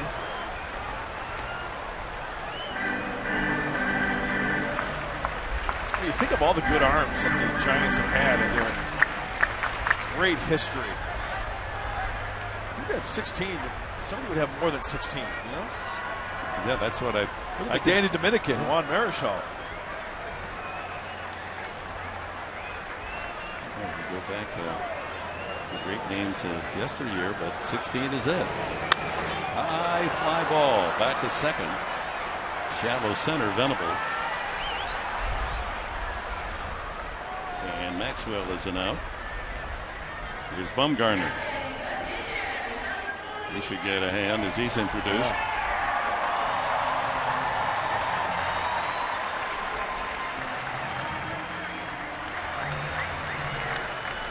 Dick, did you see the Dominican dandy pitch, Juan Marichal? Never in person. Never no? in person. No, a lot of times on TV. He had that great classic high kicking motion. And not a big guy also. You know, Pedro Martinez not a big guy as well, but still can throw the ball hard. There's number 27. Orlando Cepeda, number 30. And, of course, to say, hey, kid, number 24. That's a pretty good trifecta there.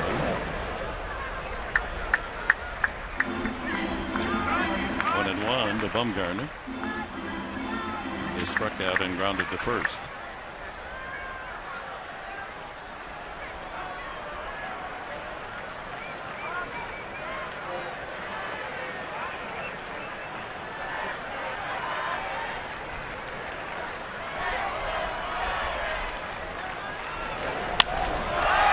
Over short for a base hit. Now Bumgarner knows the way. That's his 6th hit of the season. This copyrighted telecast is presented by authority of the San Diego Padres and may not be reproduced or retransmitted in any form. And the accounts and descriptions of this game may not be disseminated without the express written consent of the San Diego Padres. That brings both Sean Kelly and Frank Garces out of the dugout to go down into the bullpen. And the leadoff hitter, Blanco.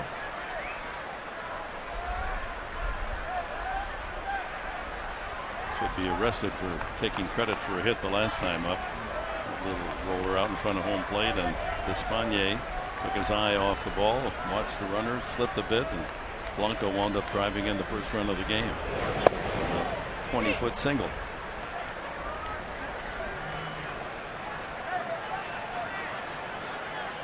And then Panic followed with a long double to right center for the 2 runs the Giants enjoyed, the 2-0 lead.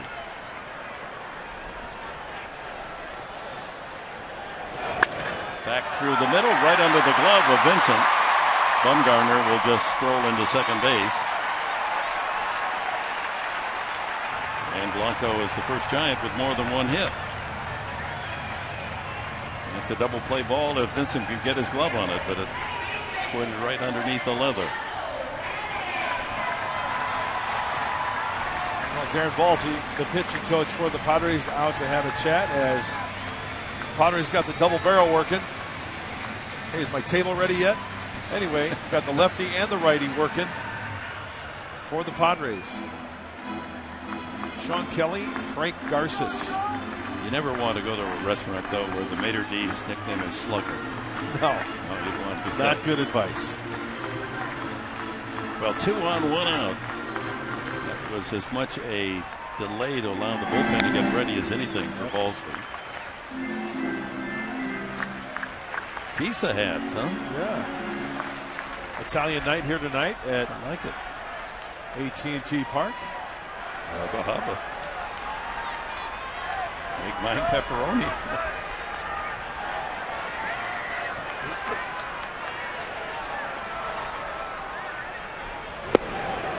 Strike 1. Panic after grounding out twice. Roped a double to right center.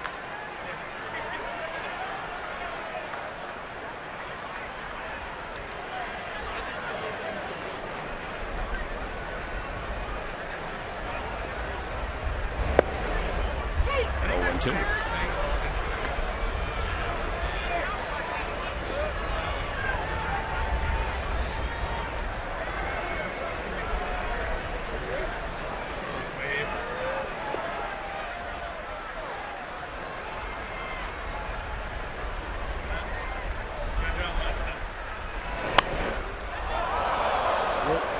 Late swing, just protecting.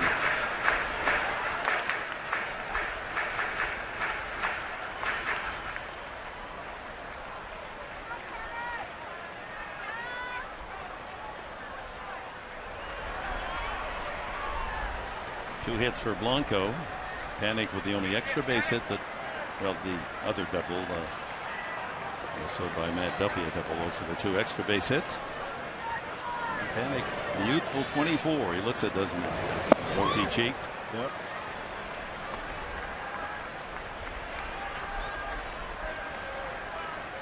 Outstanding student in high school, all A average.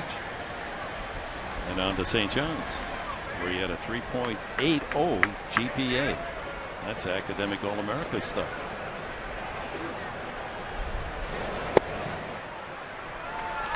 Two and two. 2 on, 1 out. Here in the bottom of the 7th. Giants already with a 2-0 lead.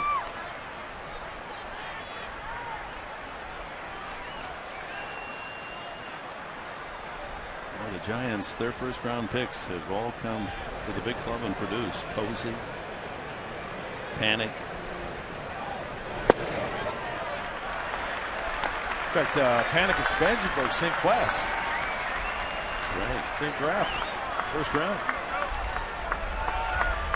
Here's Brian Sabian, president of the San Francisco Giants.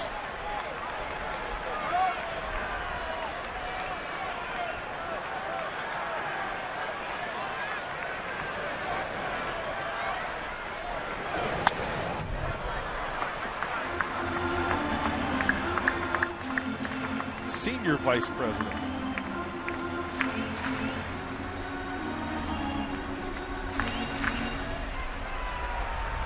Tim Lincecum, a first-round draft pick. Matt Cain, a first-rounder.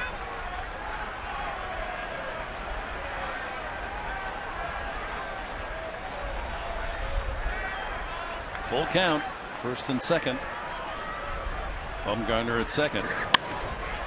Foul ball down beyond the Giant bullpen.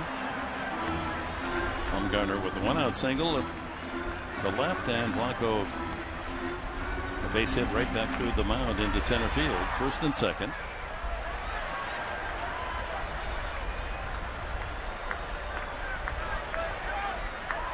Angel Pagan on deck.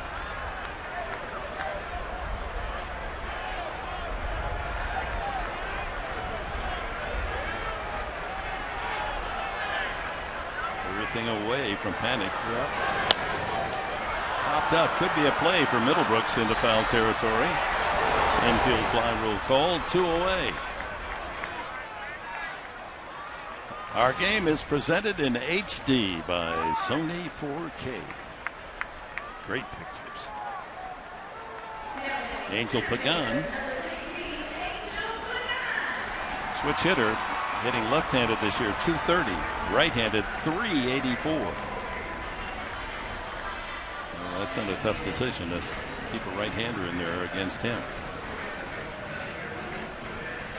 Going over the game plan. Hey, what do you want to start him off with? Okay, well, if we miss there, what do you want to do? Kelly and Garces are ready when needed.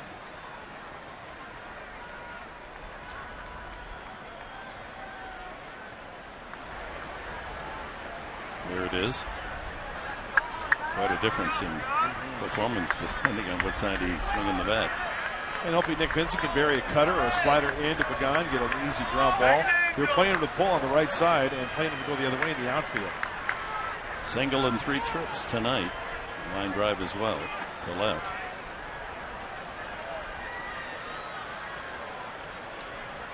Oh, Pat Murphy going to make a double switch.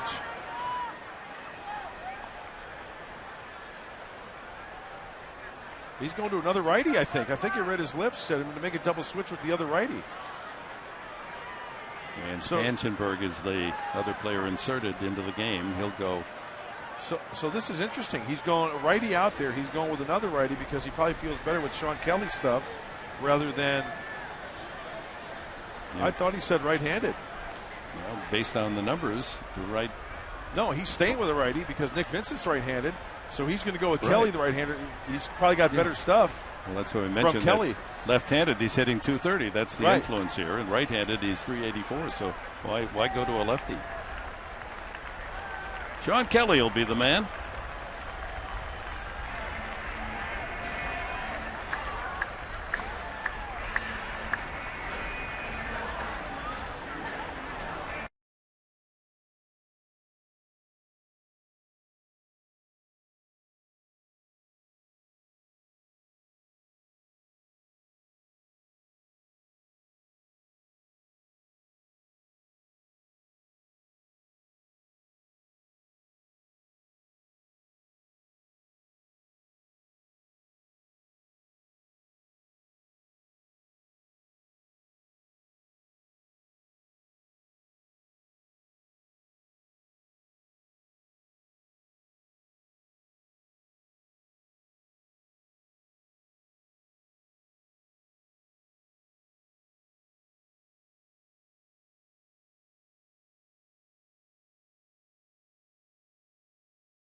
And it's a 20-foot single, a smothered ground ball, but Despaigne takes his eye off the ball, slips a bit, and it winds up being an infield hit RBI, and that's the first run of the game scored by the San Francisco Giants. The play's made, and we might still be in a scoreless tie, but that's our Bill Howe play of the game.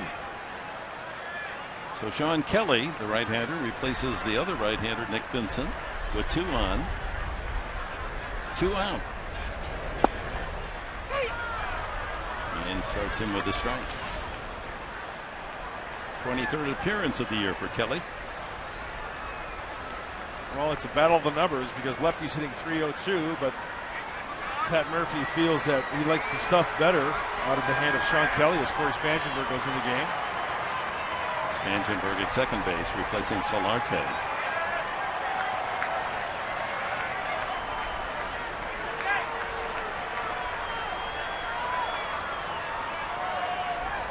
This is a numbers game. They study every pitch and trying to work for an advantage. The decision made for the right-hander because of Pagan's record as a left-handed hitter, inferior to from the right side.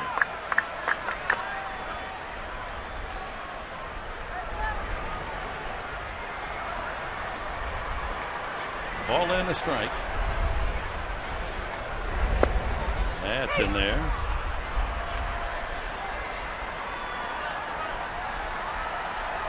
Blanco there at first base with a smile. A couple of hits in a walk. He's been on base 3 times.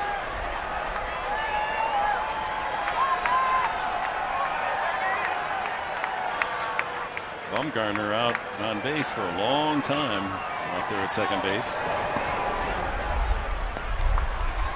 Maybe this is a version of freezing the pitcher at second base. Well, you know, Sean Kelly throws harder than Nick Vincent, and according to my numbers, Nick Vincent, Angel Pagan facing him 1 for 5, and Sean Kelly has yet to face Angel Pagan in his career, so maybe Pat Murphy's thinking, hey, he's not familiar with him, he throws harder, he's got a harder biting slider than Nick Vincent, and maybe that's why he went with Sean Kelly, rather facing for the right side from Sean Kelly than Nick Vincent. Out of play. And you could see there was a considerable discussion with bench coach Dave Roberts and the president Karen Walsley, the pitching coach. What do you think? I think that's, you heard Murphy's comments before the game today. I mean, he's gathering information from all those around him. He's not boldly saying this is the way we're going to do it. He wants to know how his coaching staff, how his players feel about situations. He'll sort out all that information, and then eventually he'll be advancing. Okay, this is how we do it. But he's trying to learn each game, each inning from those around him. High fly ball to center. Venable barely had to move for it. So that all paid off. No score for the Giants. On to the 8th, 2-0.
That deck is left-hander Cole Hamels.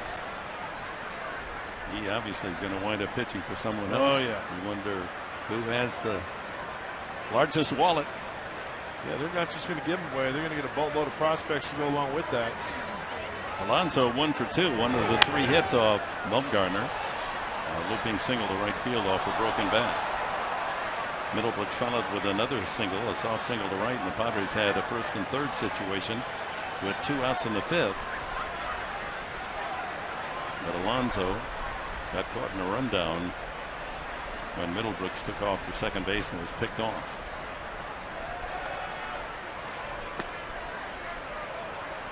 One and one. 13 strikeouts for Madison Bumgarner, matching his career high. And he's only 1 away from a significant strikeout total. The only Giant pitcher to strike out 14 Padres in a game was Gaylord Perry, 69 and 70. And here is the Giants record going all the way back to the New York Giants. Carroll Hubbell 15, Lincecum 15, Perry 15. Schmidt with a record 16. In the dirt. There's Gaylord Perry. Look at the ball. Does it look slippery to you? It's got something slippery on it. It looks a little juicy. Oh, that picture there, that's taken the old Casa Grande spring training site down there in Arizona. Wow. Talk about out in the middle of nowhere. Gaylord Perry, first pitch for the Padres as well. 2-2. And a full count. And who knows, the wear and tear of being on base for a long time. The last half of the 7th inning, maybe to take a little out of the legs of Bumgarner.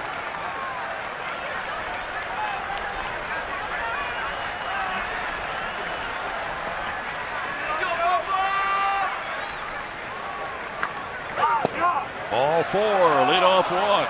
First walk from Bumgarner tonight. And our Ram Trucks too off the trick. Talking about Madison Bumgarner, the left-hander out there tonight. 13 strikeouts. Will Middlebrooks, first pitch breaking ball. Done with the strikeout there. Barmes with the breaking ball as well. And just when you think you've got the breaking ball in the back of your head, he throws the fastball by. He's got that cutter, that slider, that curveball. He's got it working tonight. Middlebrooks struck out and singled. Will with 9 home runs. He's got the power. 100 tosses so far for Bumgarner. No one out here in the 8th. Sergio Romo, the first Giant to jog down to the bullpen. And he's joined by Javier Lopez. Out in front, 0-2.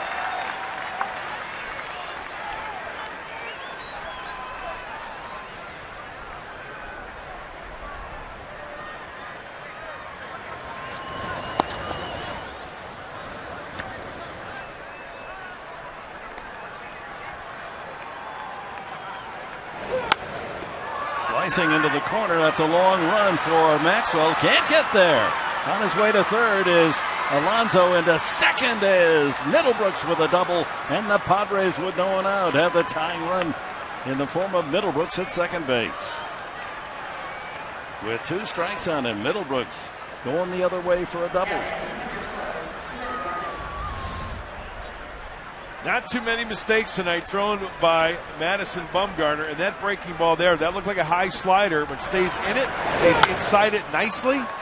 And off the right-handed bat, that ball's going to be slicing away from Maxwell. Alonso, shuffle. He eyes it. Yep, it's going to drop, and he is off and running to third. He's got something going here. Lead-off walk for Alonso, the double for Middlebrooks, and with no one out, Padres have the tying run in scoring position. Well, you see the score behind there. Colorado beat Arizona 10-5. That's the other NL West. Dodgers lost 1-0 to the Cubs in 10 innings.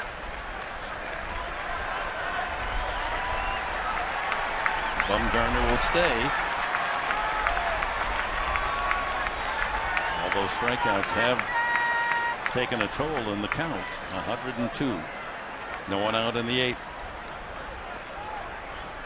Barmes singled to right field the last time. When you look at defensively for the Giants, Brandon Belt is way off the line at first base. And Barmes' single was to right field. Ball 1. Still got the heater, 93 miles an hour. So I recollect, I think 94 was his top, wasn't it? Comeback wins. The Padres have 16.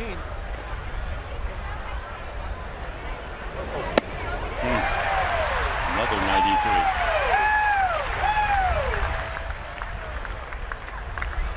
And no one out. The infield for the Giants. Basically back. A hard smash to third or first. They could come to the plate, but the play would be to get a sure on. 1-2.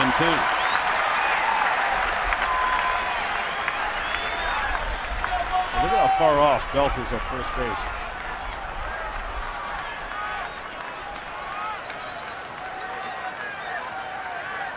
Barmes could dribble one over the first base bag. The Padres would have a tie game. Well, you know, before 2 strikes, a push bunt to the right side wouldn't have been a bad idea. In the dirt. Oh, did he go? Fielding cover immediately pointed. Oh, that was an interesting check swing, and Pat Murphy can't believe it. He's not going to ask the first base umpire. That's the problem. As a plate umpire, he's going to decide himself. Quite frankly, I thought he went. And you always do.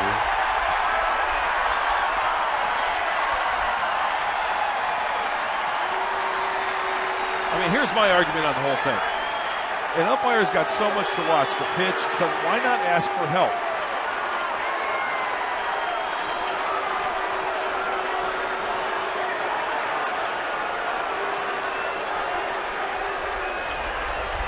That's the 14th strikeout for Bumgarner. Murphy's about to get his first heave-ho here. Oh, he got heave-ho already? Oh, he's already gone. Okay. Well, he's going to get his money's worth.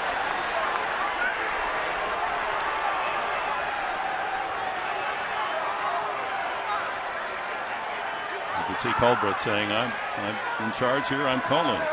But I think it's a general argument all around baseball that when you have men with better angles at first and third to make that call, why not use them? If are you that sure that he went around? I mean, it's very close. How could he be sure? Dick, I totally agree with you. That's why I said the umpire has so much to look for. He's got to look at the pitch, look at the location of the pitch, and why not defer to the man who's got the better angle? And Fielding Culbreth is telling him to get back. And you're gone. Can't argue balls and strikes, so Murphy hasn't gone to the clubhouse yet.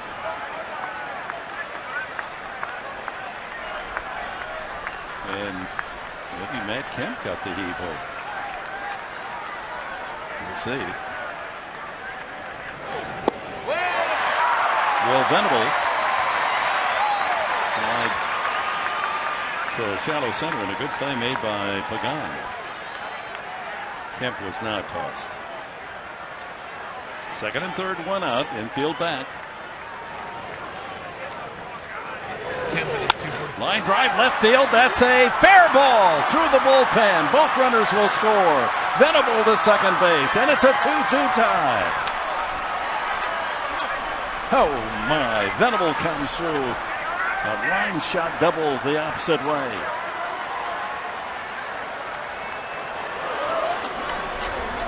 There's another comeback effort by the Padres. Oh, lefty on lefty. That ball leaks outer third. It's elevated, and Will stays inside that ball nicely. Hits it on the line enough to where it's going to go in there and stay fair. And we are tied. And how about Bumgarner? Has he been pitching in a series of tough luck games?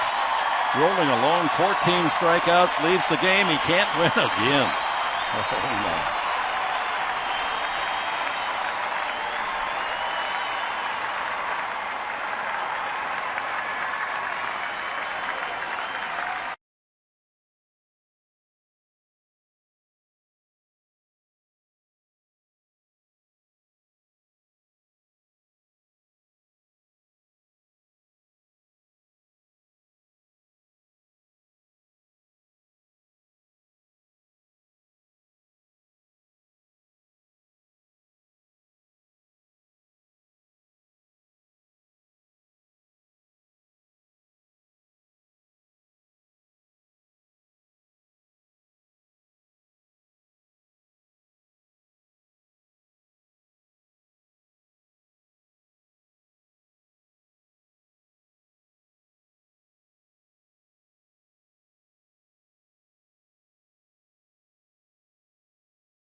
To grab the lead.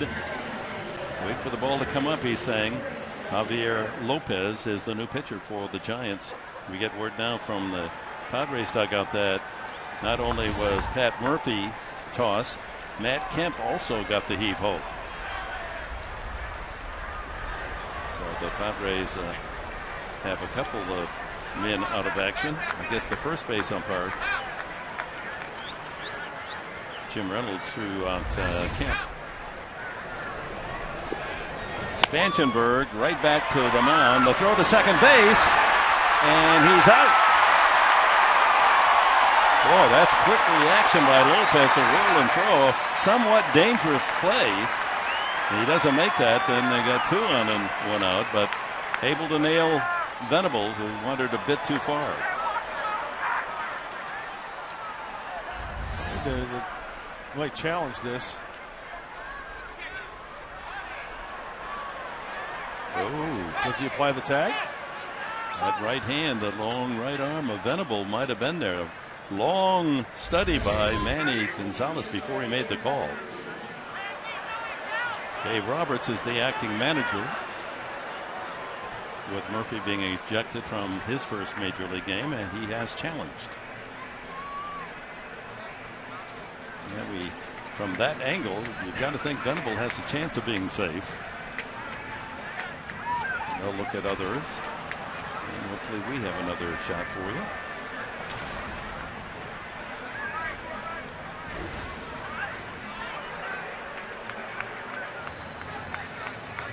All right, here it is from a different angle. This might be pretty definitive.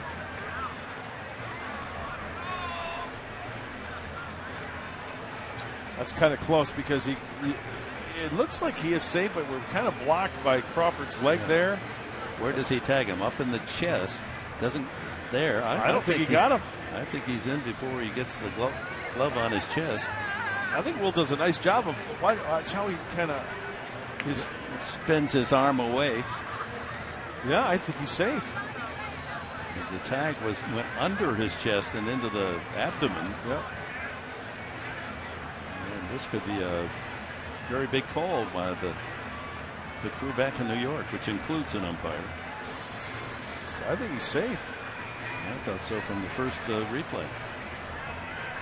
Will long-limbed, and he got that one paw in there. Justin Upton will be the second man away. Derek Norris is due to hit next. Is it first and second and 1 out? Or at first base 2 outs? Mark Conce now working with Dave Roberts. Venable holding in the bag there at second base.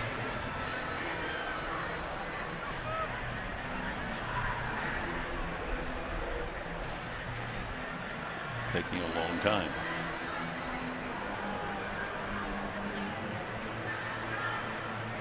Yeah, I think we've discovered through time, the longer it takes, I think it swings in the favor of the original call. Yes.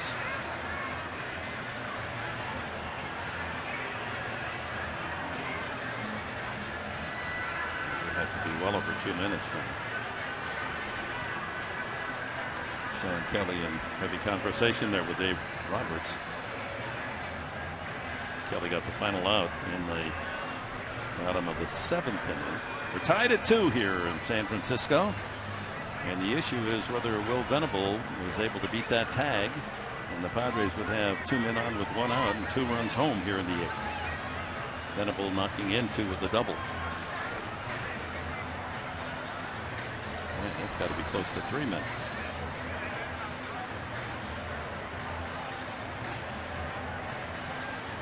Here it is again. It may be that there just isn't enough evidence to overturn it. Where does he tag him? Right there is where it looks like he makes contact. In which case, Venable's hands on the bag. Okay, immediately when he touches the bag, there, where's his glove? I don't think he's made contact with him yet. It doesn't look like that, but it's not crystal clear, is it? Boy, they're having trouble with it in New York. Maybe they went out for a coffee break. Fans now starting to get restless here. How long is this going to take? Make a call.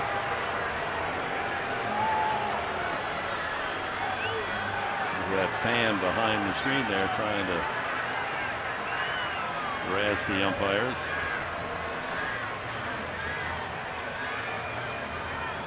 It's got to be one of the longest ones of the year. Yeah, huh? yeah. I got a funny feeling it's going to stand. Yep, you're right. So it was really close. They just couldn't find enough evidence to overturn the call on the field. And I can see that, although from our biased eyes, it looked like he was safe. Bochy out to the mound. Lopez on one pitch, got a comebacker, he got the out at second base. So he did his job. Here comes Romo.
And it goes the Giants' way. So not overturned. And here's Sergio Romo making his 32nd appearance of the season.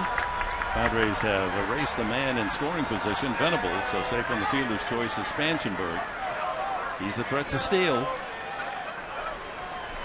With Derek Norris glad that Bumgarner's in the showers. He struck out all 3 times facing the left-hander. Say the same for Justin Upton, who's on deck. Well, a lot of sliders, a lot of soft stuff from Sergio Romo. Does not throw hard at all. He's given up 5 runs on 9 hits in his last 7 2/3 innings pitched. That's over 11 outings. Spangenberg with 5 steals.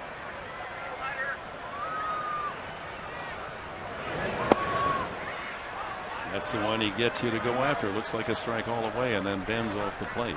Yeah, he's a strikeout pitcher. 32 strikeouts. Just 21 2/3 innings. Wind has picked up, Mark Grant. It's blowing straight out to left field. Is that an omen? Get one elevated. Hit it hard to left. You bet. Blowing away, 2-0.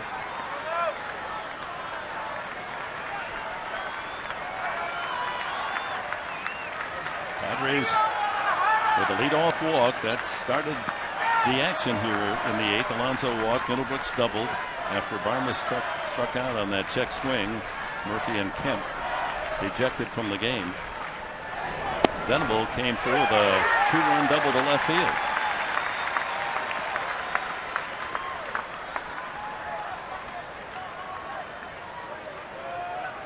Well, nobody said this game was going to be easy. You strike out 14, you give up a couple runs, and you're tied. You leave the game tied. Everything's away from Romo, down and away.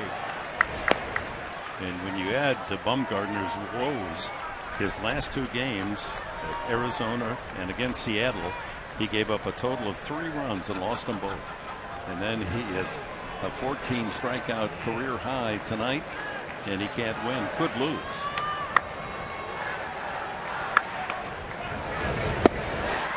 Another strike on the corner.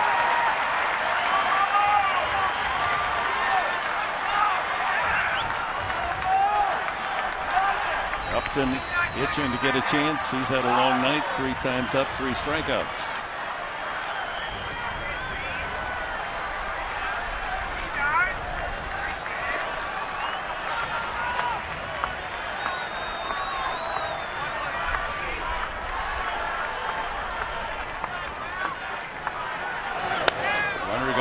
fouled away.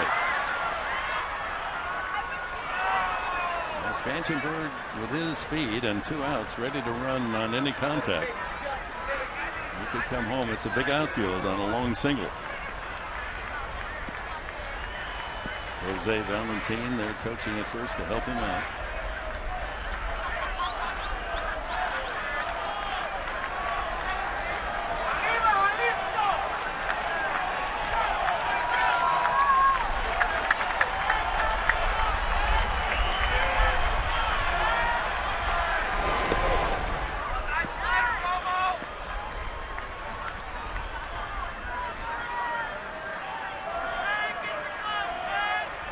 Everything's away, so Derek Norris has a chance to maybe go something that way.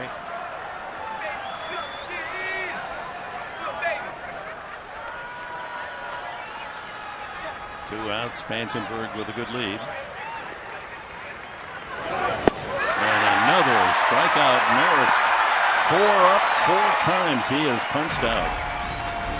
But Will Venable, not a starter, comes off the bench, delivers this 2-run double down the left field line. And the Padres have tied it at 2.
You by Mercury Insurance. Log on to mercuryinsurance.com and see how much you could save. By Petco, but we beat them matters. And by RCP Block and Brick. Start your outdoor project at rcpblock.com. Joaquin Benoit comes in to work the bottom of the 8th inning for the Padres in this 2-2 tie. And with Kemp being tossed, Amarista enters the game. Venable moves from center to right, and Amarista takes over in center field. Benoit's numbers 4 and 3.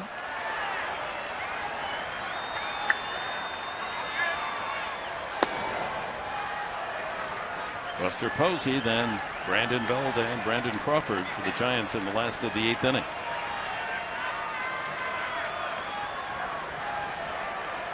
Posey has ground out to all 3 infield positions. First to second, then to third, last time to short.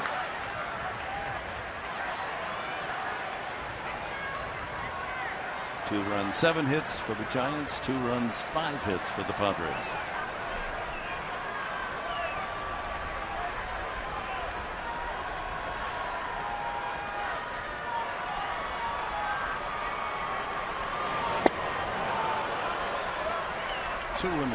Good breaking ball right there to Buster Posey, down and away. They've really pitched him well tonight. First time up, hit the ball hard, but wearing the collar with a couple of punchies.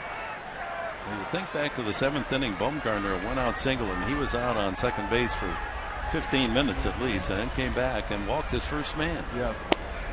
Ooh, that's a pretty good pitch, but called the ball, 3-1.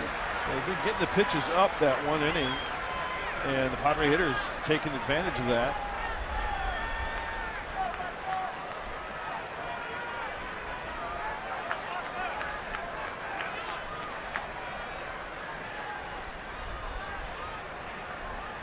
And he walked him.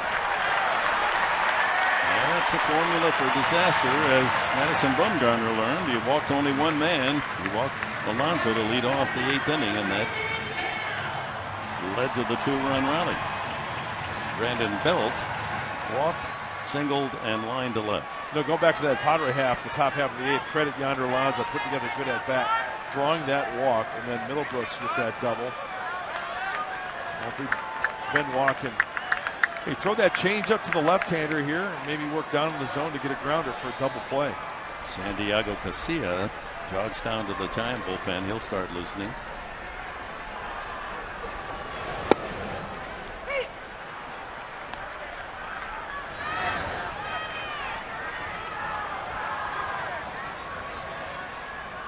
Just joining us in that top of the 8th inning, both manager Murphy and outfielder Kemp were ejected, arguing on a check swing strikeout called against Clint Barnes. Run around. 0-2. Most double play groundouts this season. The Giants are 3rd behind the Mets and the Dodgers. Well, you gotta love that. No speed at first base and not that great a speed up at the plate.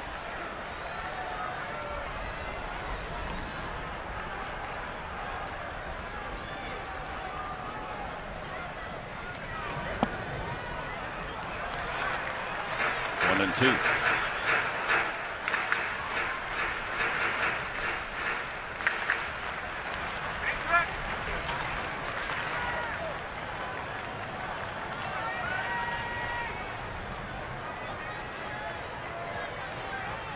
Oh, is this a typical Padre Giants game? Low scoring. Down goes Belt. First strikeout for Benoit. There's that changeup I was talking about. 3rd of the way there. Brandon Crawford 0 for 2 with a walk. It's his best secondary pitch, the changeup for Benoit. Way out in front of it.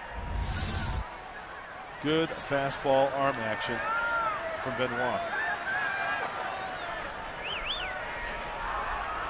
Crawford unable to do any damage against Benoit in their head-to-heads.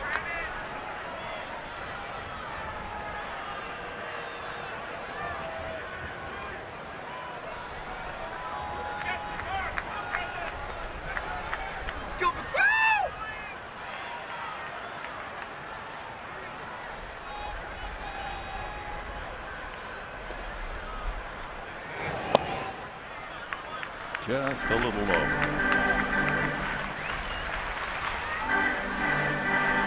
Roberts, the acting manager, with Pat Murphy ejected. Padres have 2 players available, left-handed hitting Brett Wallace and Austin Hedges, right-handed hitting catcher.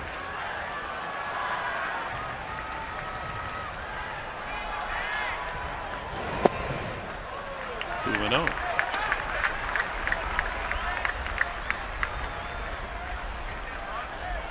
Matt Duffy, double in the game, is on deck. This double led off the 5th inning when the Giants scored their 2 runs. And the outfield playing no doubles, taking the other way with Crawford up there, playing him to go the other way. Very deep.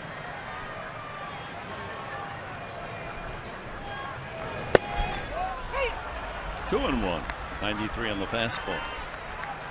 Tell you what, we talked about right center field here being Death Valley.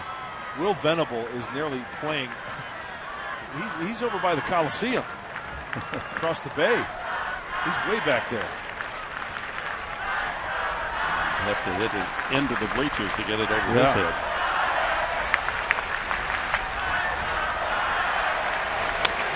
Out of play. gentleman there brought his beard and his glove to the park, and that's a nice souvenir.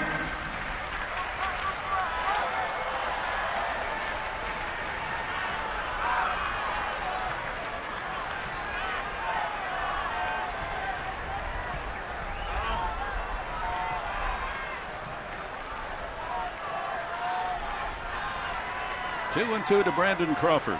Posey with a walk at first base.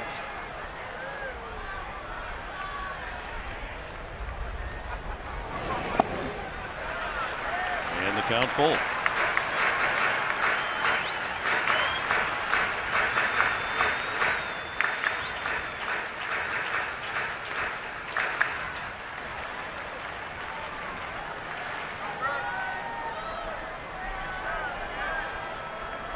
Could be a decoy. Could be a certain pitch.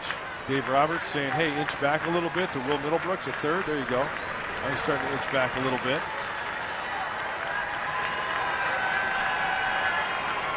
Change up.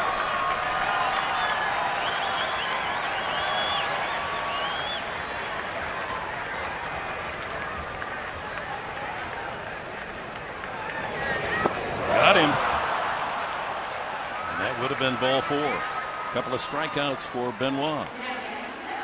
Just shows you the confidence that Joaquin Benoit has in the old number 2 pitch. That's his changeup.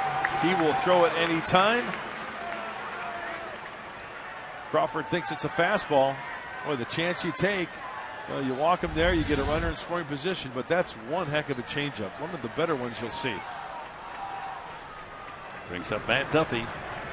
Rounded to short, double to right, fouled out to right.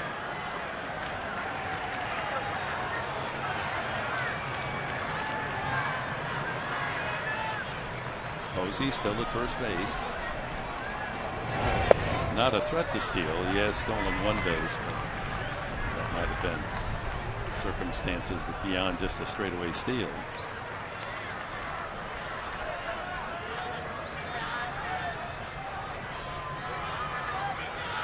Big hole in left center field. Goodness. Amarista's way over in right center.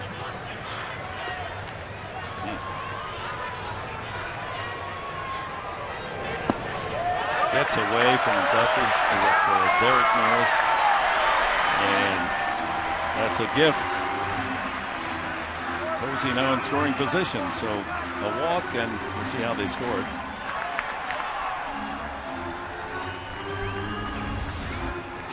Well, see, Derek is set up on the outer third. That is a breaking ball. It hits his glove first. Wild pitch is the call. So a walk and a wild pitch as good as a double for Posey, who stands there to second base with a 2-2 tie here in the 8th inning. And 2-0 on Matt Duffy. First base open, Justin Maxwell on deck. I think it's got to be a pass ball.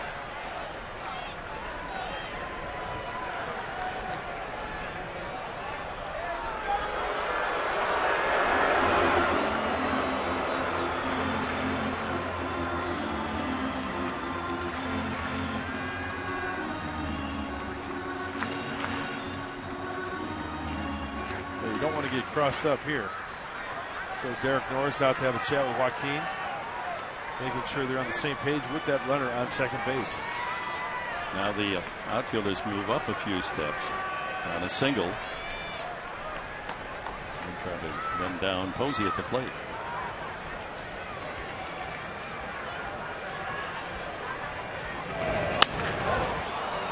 Sounded as if he broke his bat.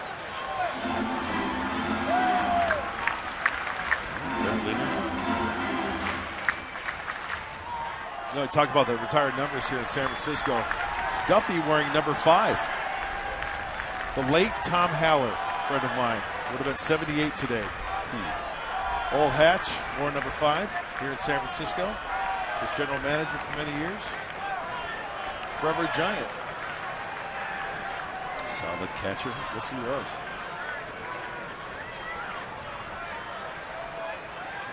Two and one.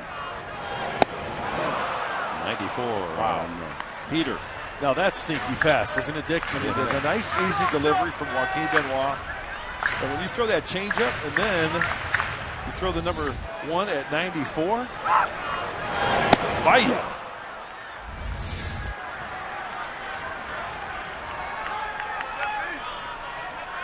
Posey with his lead at second.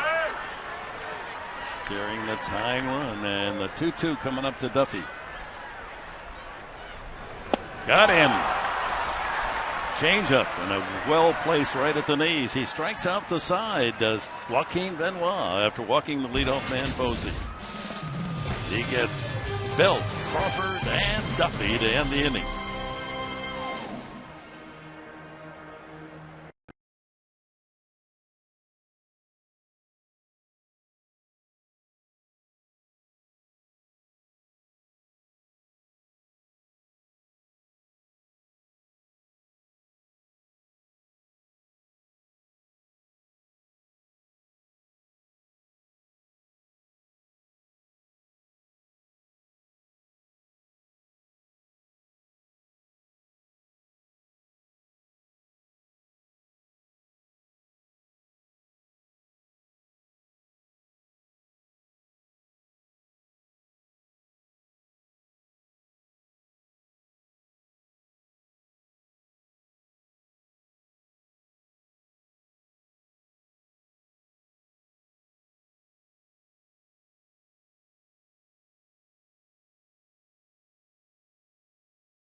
On to the ninth.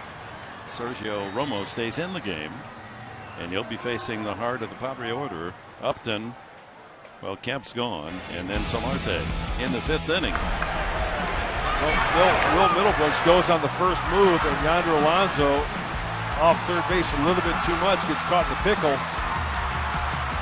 That was with first and third and 2 outs. And Clint Varmus at the plate. And would you know it, then Varmus led off the next inning with a single. Alonso did a good job of stretching out the rundown. Here's Upton, and he takes strike one. Upton wearing the collar. 3 times up, 3 strikeouts. And stay tuned to the postgame show. We'll ask Pat Murphy about that particular play and what was going on there. That and much, much more on Padres Live, the postgame show, after the Padres come back and win this one. Lexi Amarista, replacing Kemp, is in the on-deck circle, hitting 4th.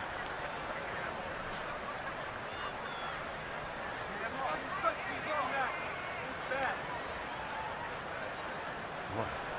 2, 3, 4 hitters tonight for the Padres, up 10 times, all 10 strikeouts. Norris, Upton, and Kemp.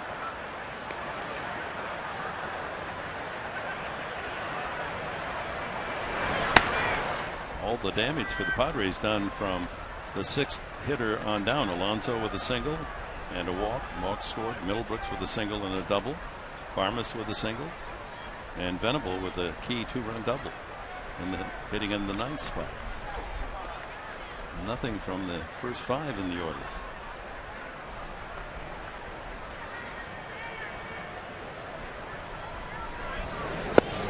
And Upton punched out for the 4th time. So Romo's come in to strike out Norris and Upton. And is it the sweeping slider? You bet it isn't. It's a hanger. Up just enough. 16th Padre to strike out tonight. Limping on that left ankle of Romo.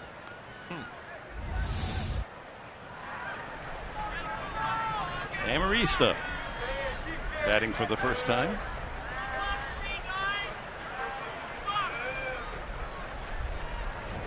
Mauer and Kimbrel getting loose in the Padre pen.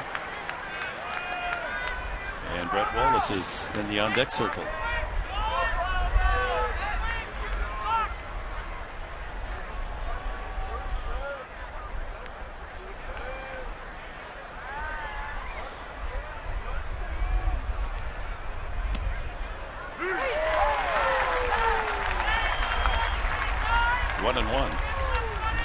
Still, yeah. Yeah, he's not putting a lot of weight on that one ankle.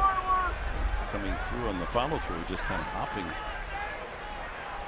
against that.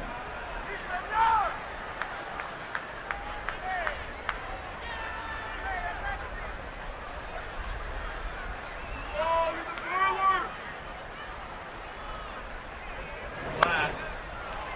that ball way outside. 1-2.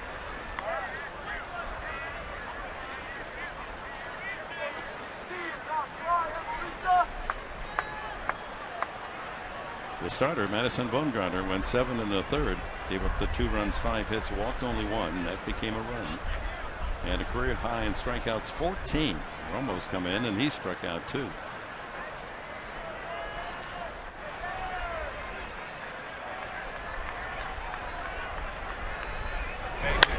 Up the middle, and Panic able to backhand it and throw him out.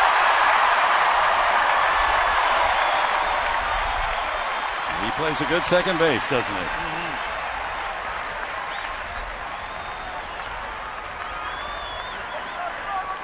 You know, it's kind of ironic. I mentioned it earlier. Joe Panic, drafted the same year as Corey Spangenberg, second base. We've seen Spangenberg make some nice plays like that as well, going to his right. Same draft. Spangenberg selected before Panic. It's a nice play. And with Romo limping around the mound, the trainer and Bruce Bochy going to go out and see just how injured he is. Well, let's remindful Panic's play of the World Series play that I think won the Giants the World Series. Good that point. Double play ball. Yep.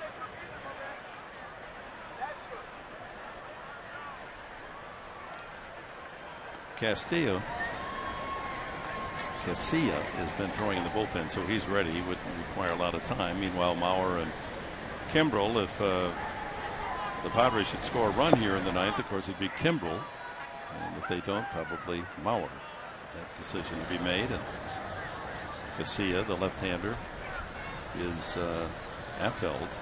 Casilla, the right-hander. Well, what's going to be the decision here? Either you're hurt or you're not.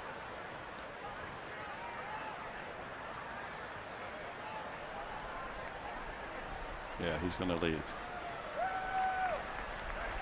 And Bruce will do a double switch. You saw that signal. So Romo gingerly walks off. Retired 3 batters, 2 on strikeout.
Jeremy Affeldt has come in to pitch. As you look ahead to tomorrow's matchups, Ian Kennedy for the Padres, Ryan Vogelsong, the veteran right-hander for the Giants.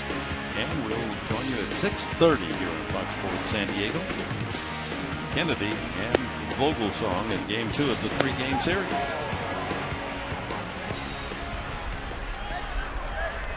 Ian Kennedy has pitched very well of late. So Affeldt comes in, and Brett Wallace batting for the pitcher. Comes out swinging. Benoit in the double switches was inserted in the number 5 spot. So Wallace gets a chance. Affeldt has been generous. He's given up a lot of hits. Opposing batters hitting .300 against him. But he's ahead of the count, 2 strikes. Affeldt is a pitcher likes to pitch at home. Only 2 earned runs in 11 2/3 innings here. It's a 1.54 ERA. And there you see the numbers in AAA for the Chihuahuas. Brett Wallace hit .305 with 8 home runs. That's being called up. A couple of at-bats with a double.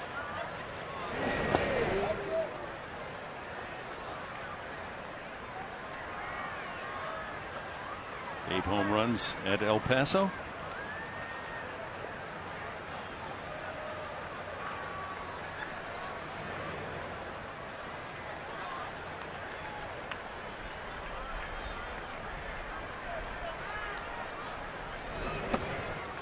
Lays off that breaking ball, 2-2.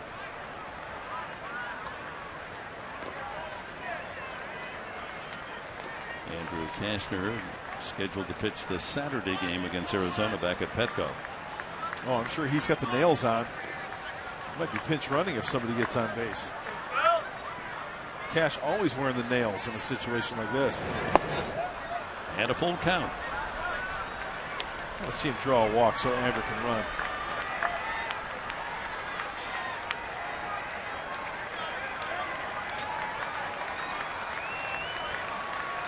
Yonder Alonso on deck. Well, he started him off with a fastball down and in, swung and missed. Goes to full count after throwing breaking stuff. Let's see if he goes back to the number 1. Ball 4, too low. So Wallace aboard on a 2-out walk. That is a great plate appearance by Brett Wallace. And what do you know? And enter the Conroe Comet. Like it. Andrew Kashner. Conroe, Texas.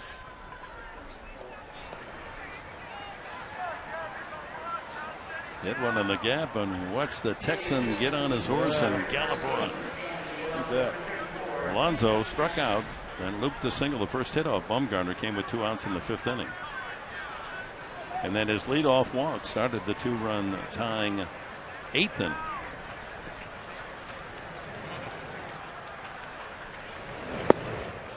Ball 1.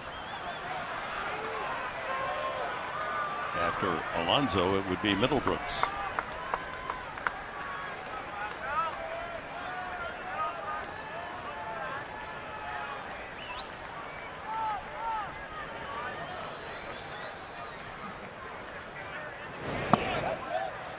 Over but low. Affeldt getting the ball over the plate, but he's downstairs with his pitches. Walks Wallace, and now 2-0 to Alonso.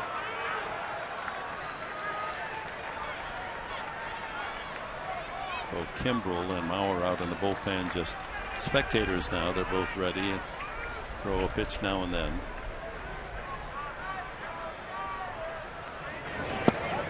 That's a strike. James Shields will get the call Thursday afternoon. And he's also a potential pinch hitter. He's getting on the hitting gloves.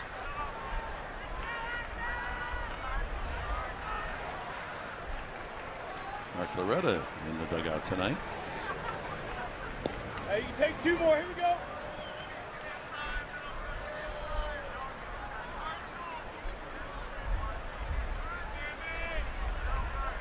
go. 2 for 2. Love it. That's either 100% or 1,000%.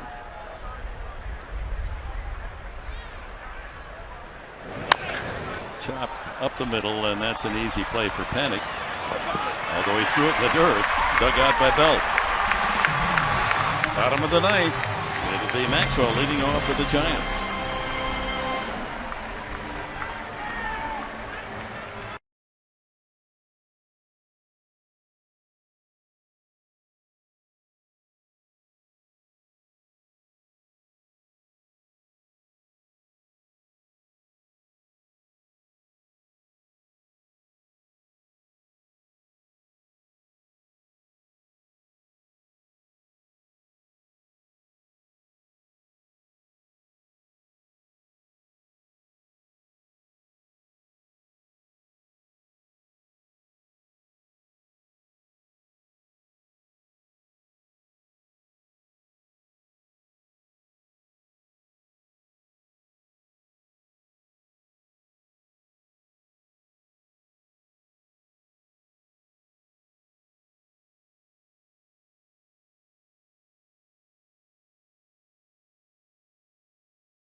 Fourteen strikeouts, a career high for the left-hander. In command until the 8th inning. Joe Panik had driven in a run with a double. One of 2 runs scored against Odrisamer Despaigne in the 5th inning. Giants led 2-0 until the 8th inning. And Will Venable off the bench laced the double down the left field line to score 2. And that's where we stand, tied at 2. With Justin Maxwell facing Brandon Maurer. Maurer, here in June, has had 10 consecutive scoreless innings, allowing only 4 hits in those 10 innings. And in the last 23 innings, he's given up 1 run and 10 hits. And he's really developed into a terrific arm in that bullpen. A little backup slider right there from Brandon Maurer. Since May 1st, only J.J. Hoover of the Cincinnati Reds has a better relief ERA. That is some serious dealing right there, folks. And then he pumps it up at 97. 2-2. Maxwell is flied out twice to center and grounded to third. He gets him. Oh, good stuff.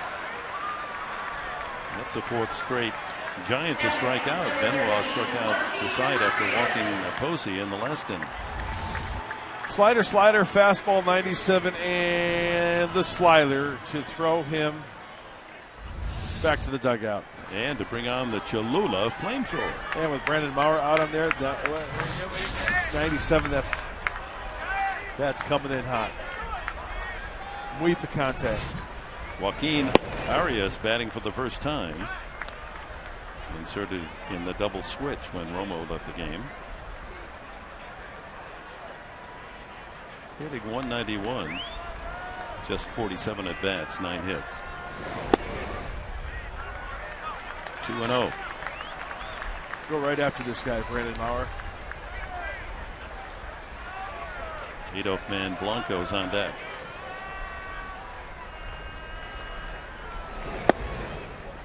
.96 for a strike.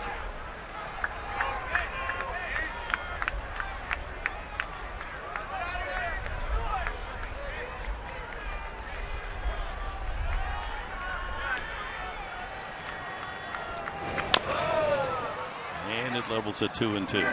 Good location as well. Everything's down and away.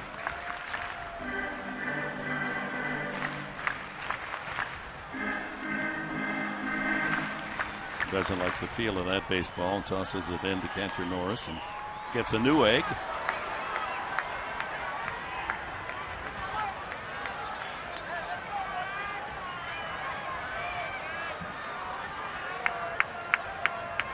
Slider. And that's no yoke. 2 strikeouts. I like it. 5 in a row by Padre relief pitching. Padre relief pitching is finishing the way Bumgarner started. Expanding the zone with that slider after throwing that fastball will get you every time. Blanco with a demonic swinging bunt single that was critical to the 2 runs in the 5th inning. Espana unable to field that 20-footer out in front of home plate. He was then credited with an RBI, and Panic followed with a double to make it 2-0.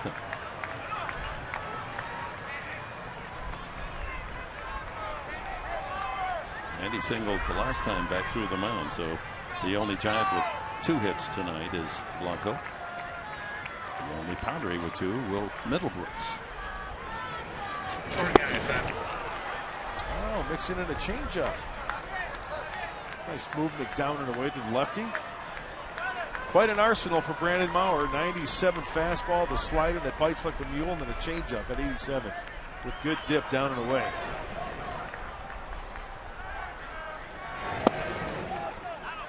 It just missed. 2-1. The official attendance tonight as the Giants sell out for the 363rd consecutive time. 42,067 on this Tuesday night. 2-2.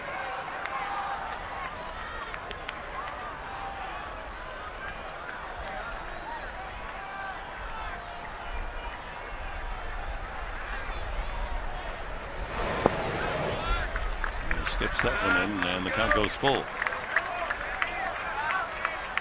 Joe Panic is on deck.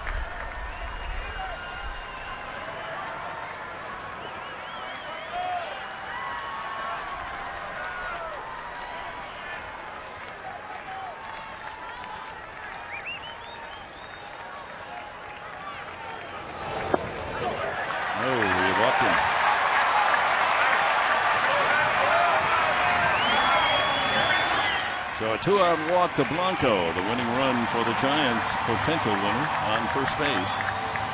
And Panic 1 for 4, but a big one, a double to deep right center that knocked in the second run for the Giants in the 5th inning.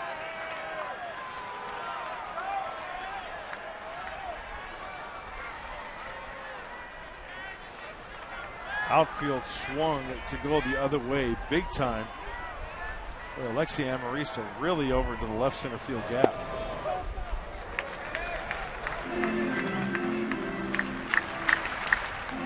The walk to Blanco is against the form of Maurer, who had only walked 2 men in the last 10 innings.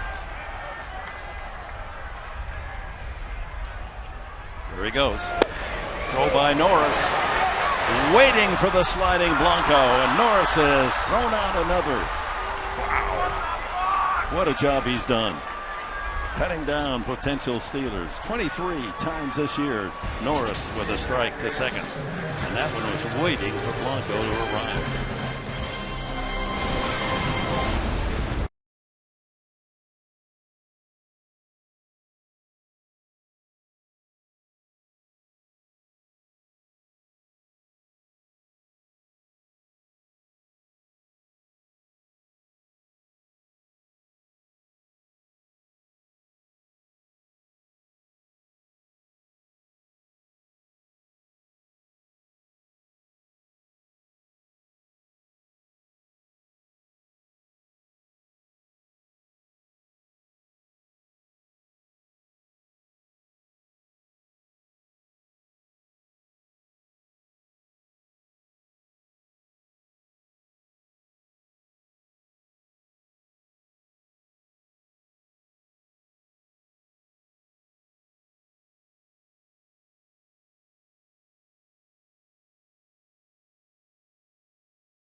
here as a spectator tonight.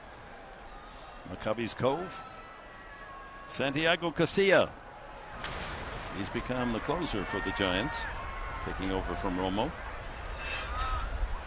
19 out of 22 with the game tied right here. He's hoping to hold them. Then the Giants go to Hackett in the bottom half of the 10th inning.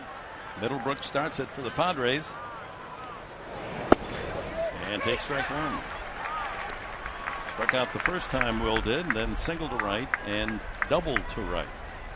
Scored one of the 2 runs in the 8th inning.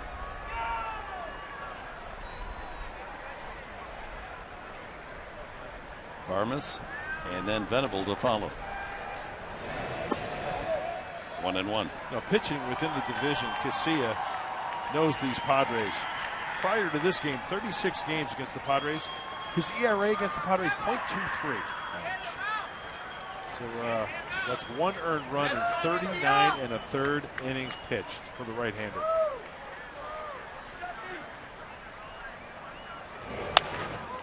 Roller to short. Crawford there to throw out Middlebrooks. 1 away.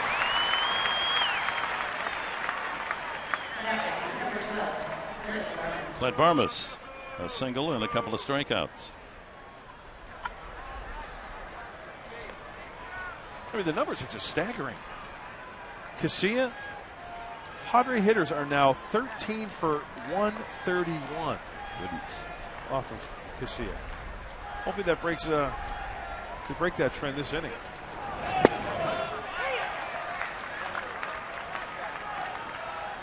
Bruce Bochy has used his 2 left-handers in the pen, so that's a big key. Yeah, he's got Petit, Strickland, Machi, and Contos all right-handers left. 0-2. There they are.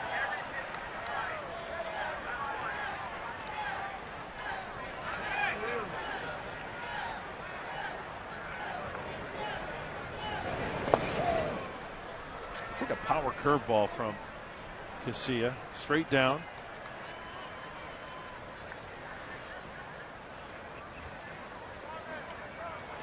If you're just joining us, the reason we're showing Dave Roberts, he is the acting manager. Manager Murphy was tossed, arguing back in the 8th inning on a check swing. Matt Kemp joined the fray and he was ejected as well. The argument being that plate umpire Fielden Colbreth called the check swing and not the first base umpire, who had a better view of it, and Murphy questioned that wisdom.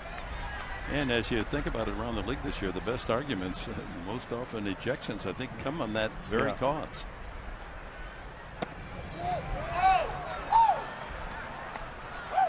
The basic plea being, when you have a man with a better angle, sure, to call it, why don't you ask him? And it takes all the pressure off the home plate umpire, yeah, right? Why not? Yeah. It's kind of a power thing, you know. It's the authority. I'm the plate umpire. I'll call what I want to call, you know. Full count. Watch out. Oh, screaming line drive into the crowd. 1 out here in the top of the 10th inning.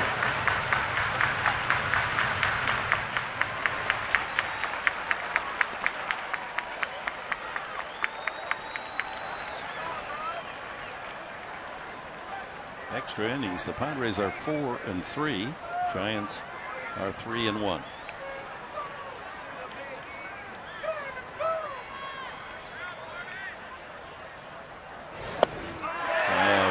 Ball 4. Another strikeout. And let's go back to Barnes on the check swing earlier. Late umpire Colbreth, he called it. And Pat Murphy rejected as soon as he comes out to argue. He's just saying, why don't you ask your first base umpire? You're gone. You know what? I just noticed, was Fielden Colbreth baiting him to come out of the dugout, saying, come out, come out, come out, and then he ran him? I don't know. It was almost as if he was saying, come on up, come on up. As if, he warned him, then he said, okay, you want to get ejected, come on up, then he ran him. Will Venable, the hitting star for the Padres tonight, with his 2-run double. in the 8th inning. That tied the game. That 2-out space is empty now in the 10th. As the Padre hitters have struck out now 17 times.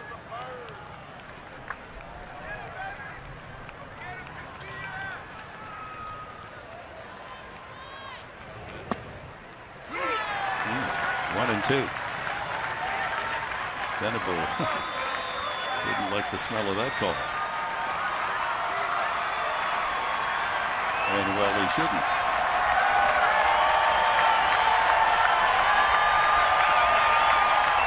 You're going to have to hit that pitch. You're going to be batting 100.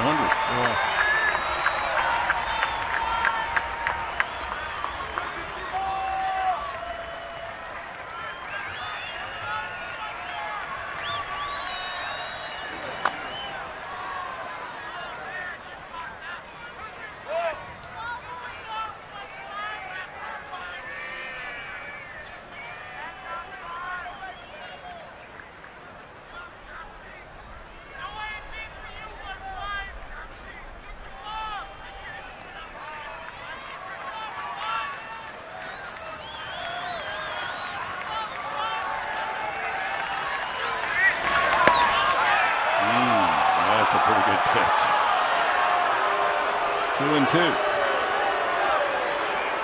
Reading his lips, he said it was low.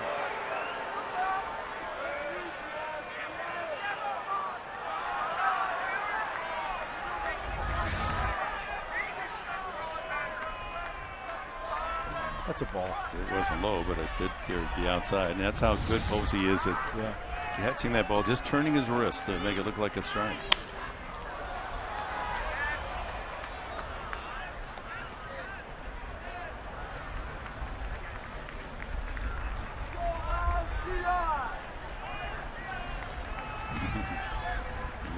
Get this away from me.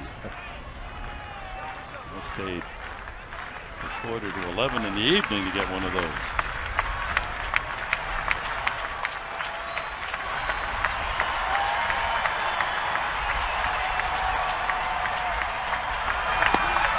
Another strikeout. 18 times Padre hitters have heard strike rate.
San Diego rally with 2 in the 8th.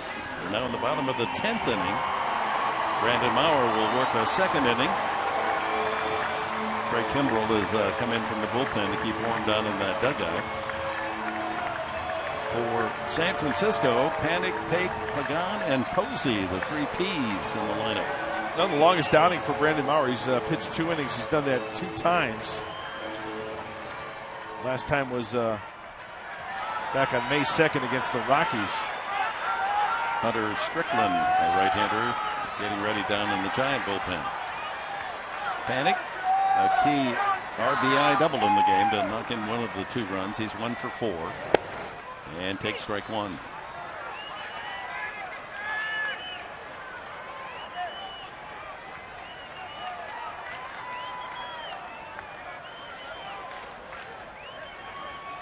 Parade of strikeouts tonight. Yeah. 0-2. Back-to-back changeups from Mauer.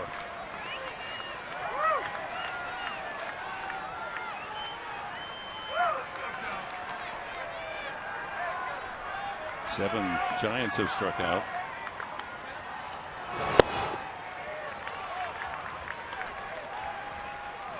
$18 Padres.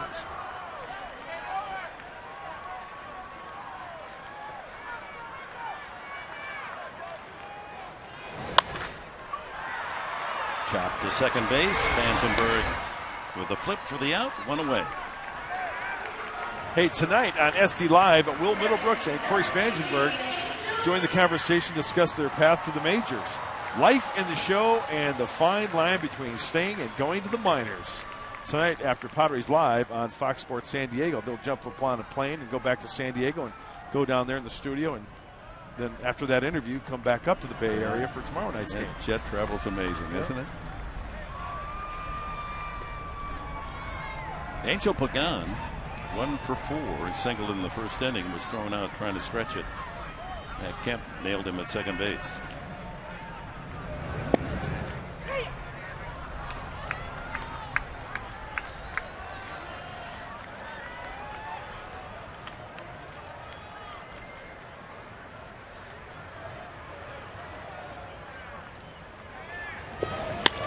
Another chance for Spangenberg. 2 away.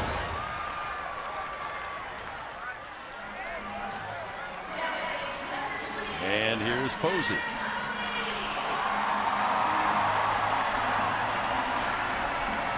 Now with Pablo Sandoval shipped off to Boston, no question, here's the face of the franchise now, Buster Posey.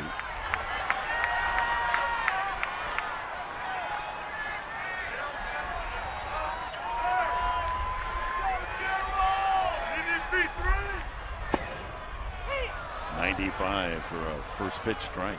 Oh, the Padre fans hanging in there. Look at getting along with the Giant fans. That's great. Just talking ball, having some fun at the ball yard, enjoying bonus baseball. Back to the mound, knocked down by Mauer, and it's an easy 1-2-3 inning for the right-hander. 2 solid innings for Mauer. We're on to the 11th, tied at 2.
Fox Sports San Diego, an encore edition of the James Shields Spotlight Special.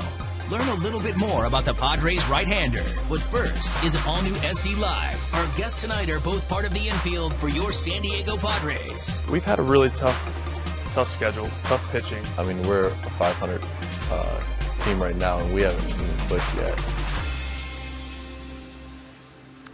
San Diego Live, SD Live, after the action tonight, the Padres postgame show, Mike and Mark. And those Seagulls, they just are big fans of extra innings. They come out in full support as Hunter Strickland is the right-hander coming in. He's 26 years of age, solid 6'4", 220. He was a high school football star as well in Georgia. His dad was a minor leaguer, made it to AAA in the Tigers organization, throwing 99 miles an hour. Spangenberg taking all the way, showed bunt. Norris and Upton to follow here in the 11th inning.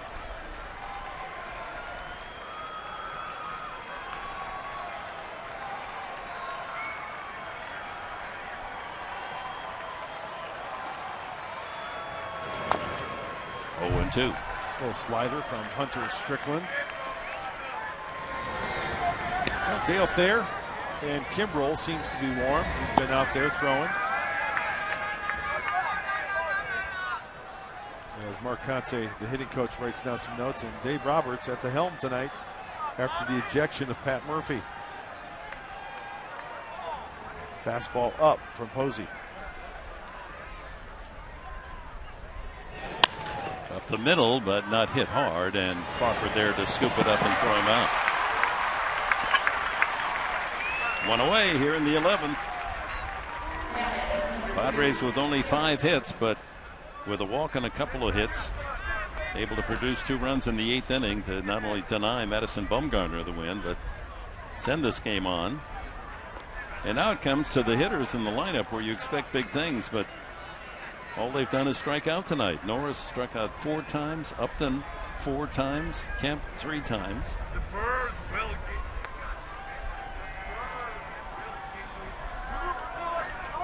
This is the roughest night of the season for Derek Norris as a Padre.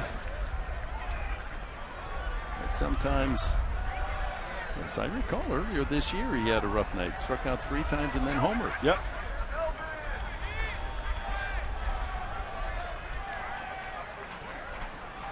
Temperature down in the mid-50s.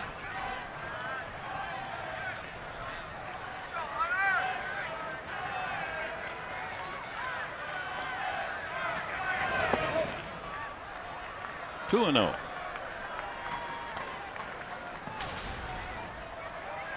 Got a game break coming up as the Seagulls gather. Diamondbacks, Rockies from the Mile High City. Stay tuned. Mike Pomerantz, Mark Sweeney will fill you in.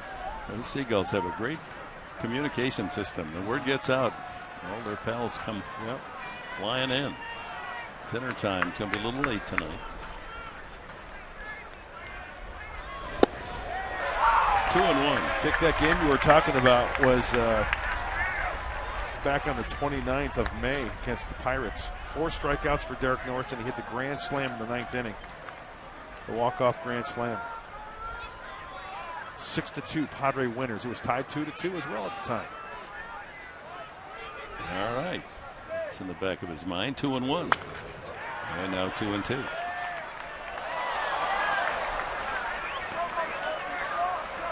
$42,067 the official attendance tonight, with the game now going up to the 11 o'clock hour. Some of the folks had to head for home, get ready for work tomorrow.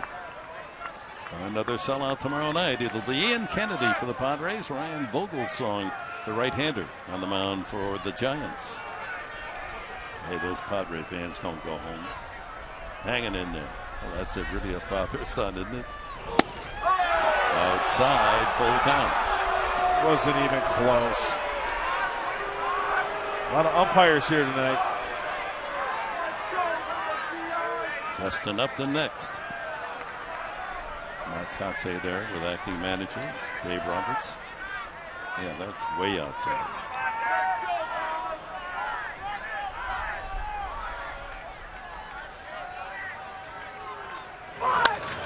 Right center field. That's slicing away from center fielder Pagan. He's able to cut it off, but Norris can run well, and he is into second base with a double. The Padres have the go-ahead score at second base with 1 out here in the 11th. Well, not only is Derek Norris tough, we all know that, taking the foul tips, getting it in the shin, getting it in the toe, in the kneecap, off the head, but mentally tough at the plate. 4 strikeouts tonight. Stays in there tough against Strickland, going the other way and thinking too right out of the box. 19th double of the year, leading all major league catchers. Leads all catchers in extra base hits as well, including the man behind the plate with the orange and black mask. Well, Justin Upton then punched out all 4 times. Well, he hasn't had a loud foul tonight.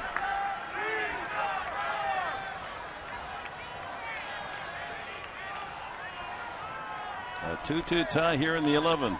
Norris in scoring position with 1 out.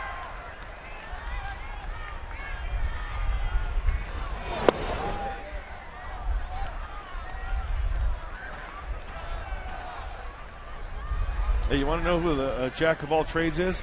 Is that Todd? Todd Hutchison, the trainer.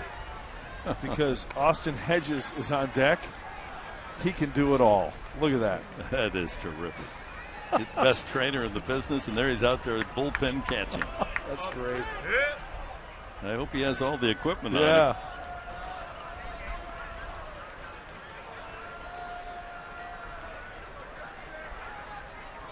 Oh, how cute is that? Padre jersey, hoodie, and then a giant hat. He's well covered, huh? Yeah. How cute. Got the eyes of a major leaguer.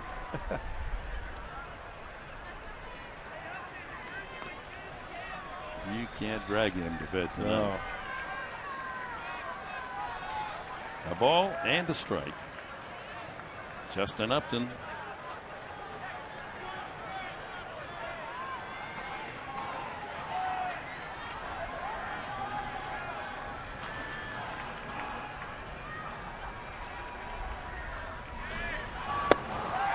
Oh, he just can't find contact.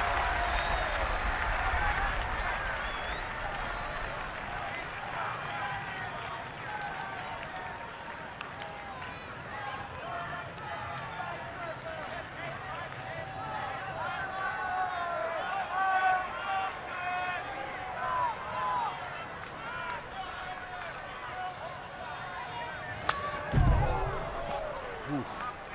98. Want to go to right field with it.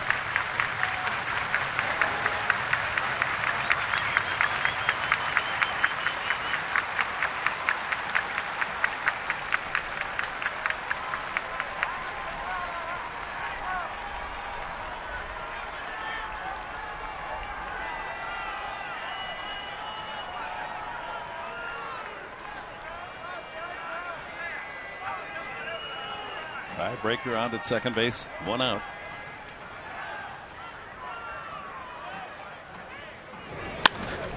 To right field, that's going to fall for a base hit. Norris got a late start, and so they'll hold him at third. First and third with 1 out as both Norris and Upton break out of the strikeout run with base hits here in the 11th. Well, Hunter Strickland going 96, 97, 98 on the fastball. This pitch here, 4-seamer down the middle, and Justin stays inside of it nicely with the nice sound. Ball hit so hard that Blanco charges it, and the stop sign. You see Derek Norris watching Glenn Hoffman throw up the stop sign.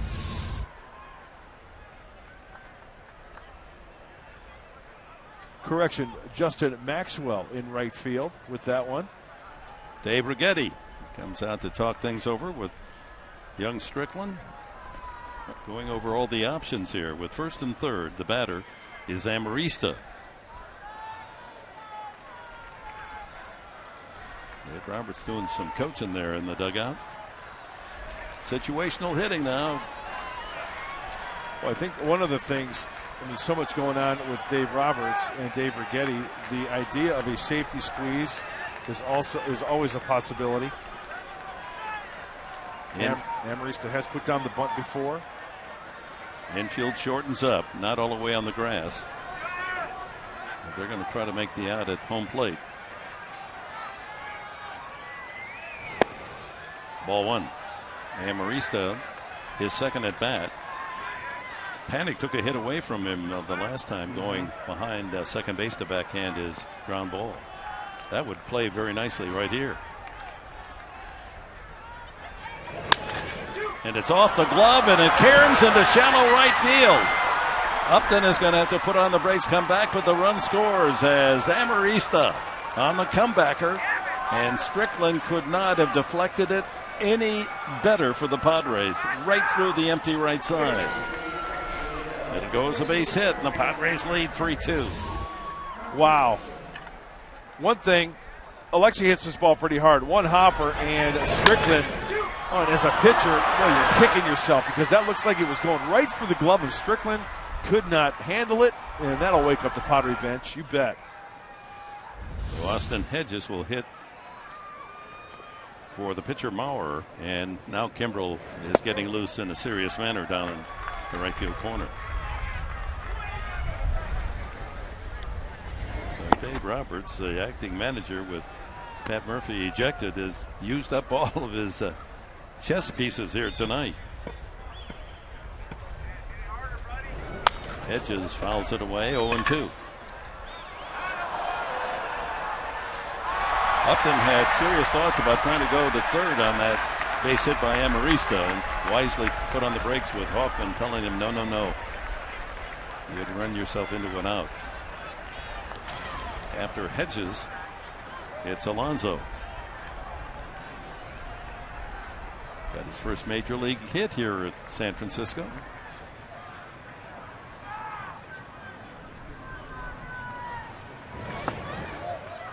Good take, 1-2. So after Spanchenberg grounded out, Norris doubled, Upton the single, moved Norris to third. The infield hit Amarista. And the Padres lead it 3-2. They've now out-hit the Giants 8-7.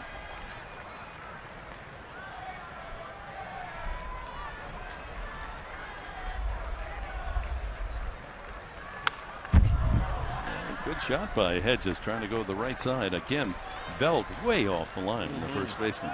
We're seeing that more and more, aren't we? Yep. Paul Goldschmidt in Arizona. Even farther off the bat. Yeah. Hey, with all those seagulls out there, yeah, you better bring a poster. That is multifunctional.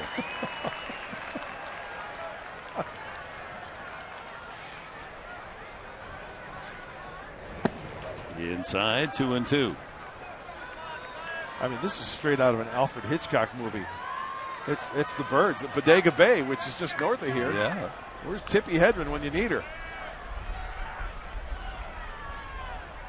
And they've got the food source all spotted. Yeah.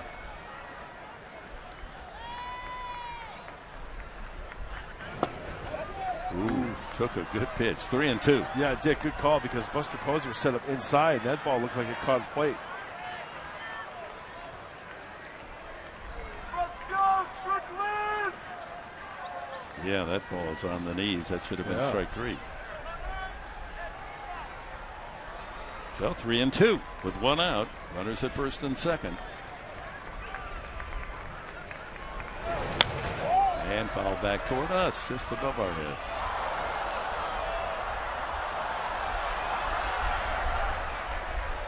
Jean Machi.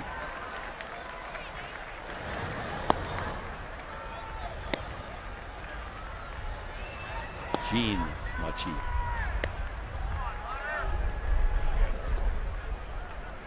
Trying to throw a little probably blue Francais there. I see ya. Yeah. Hedges hanging tough, 3-2 again. And he lines that, right to Arias for a double play. Oh, he hit it right on the nose, but Arias there with a glove turns it into a double play. But the Padres on the infield hit from Alexi Amarista have taken a 3-2 lead here in the 11th inning and have called on Craig Kimbrel to save a very important win tonight.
2 from a 2-0 deficit.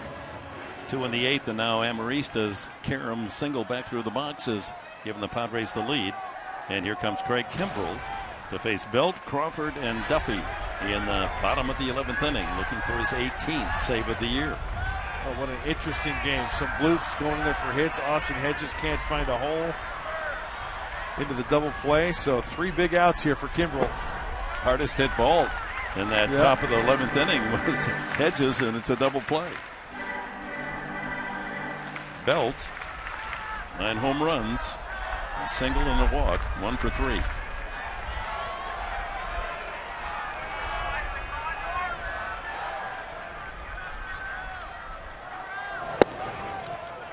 .98 on the fastball, 2-0.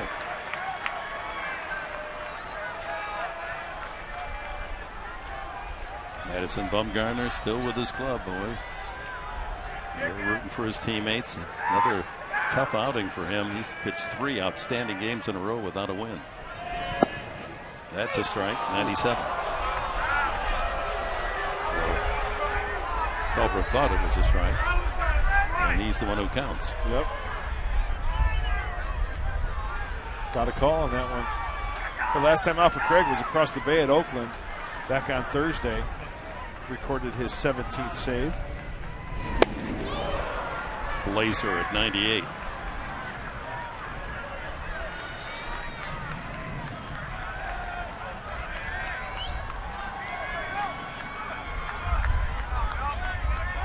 Belt with 9 homers. The man who follows Crawford has 9.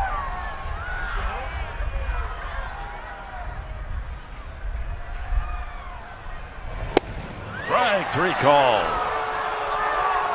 Another tough pitch. Belt had to take it, and it was a perfect pitcher's pitch.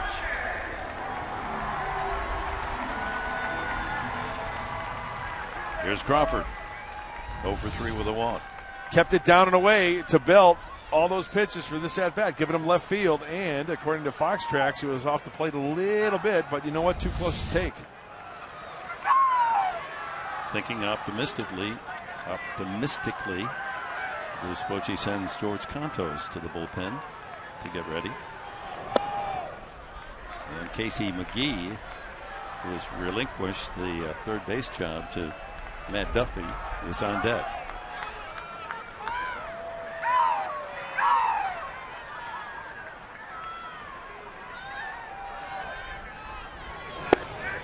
One and one.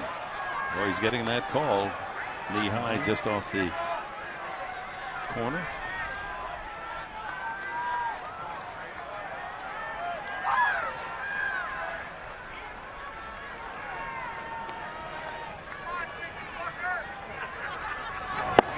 The pitcher Strickland is scheduled to hit next in Duffy's spot.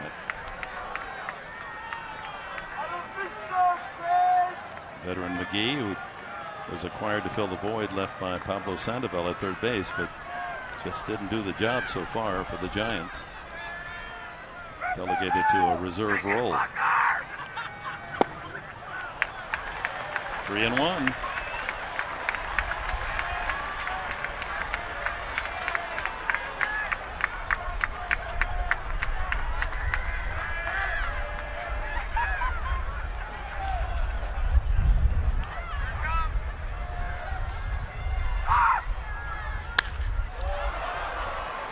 Well out of play.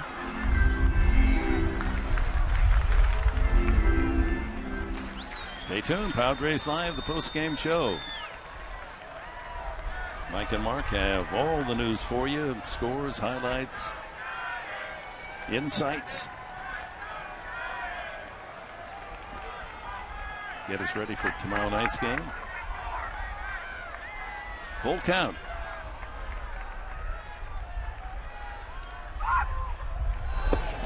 Way out of the strike zone. A one-out walk, so that'll bring the tying run to first and the winning run to the plate. Casey McGee.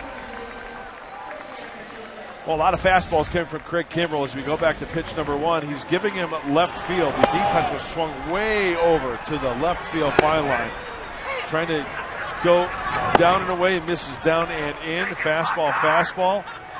He's trying to challenge him. He doesn't want to throw him a breaking ball and speed up his bat, something that he can pull. He's late on that fastball.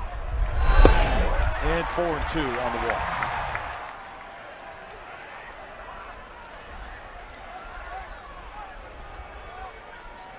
McGee with a couple of home runs, hitting just .211.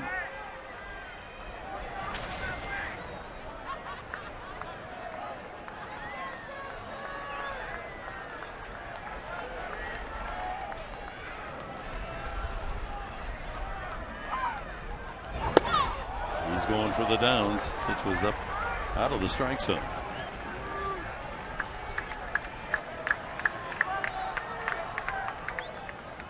McGee had a comeback season a year ago with the Marlins, hit .287. And that attracted the Giants to pick him up as a free agent. Well, this is your guy here. He's grounded into 14 double plays this year. That's well in the strike zone, 0-2. 14. And he's only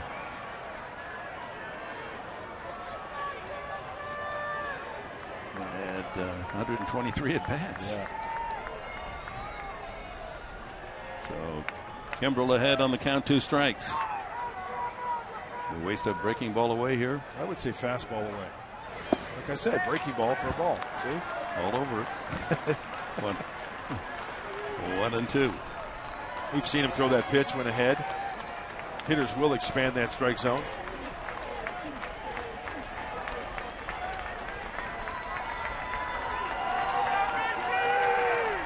Crawford at first. 1 out here in the bottom of the 11th inning in San Francisco. A 3-2 Padre lead. Not a bad idea to keep that runner honest.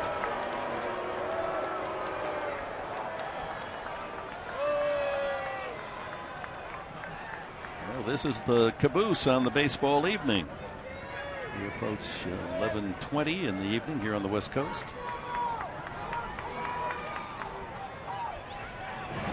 Strike 3 call. Second strikeout, both looking for Kimbrel, and it's down to Justin Maxwell.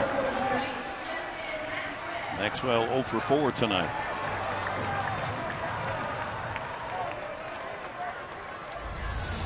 This is paint. Outside corner, knee high. Can't touch that one.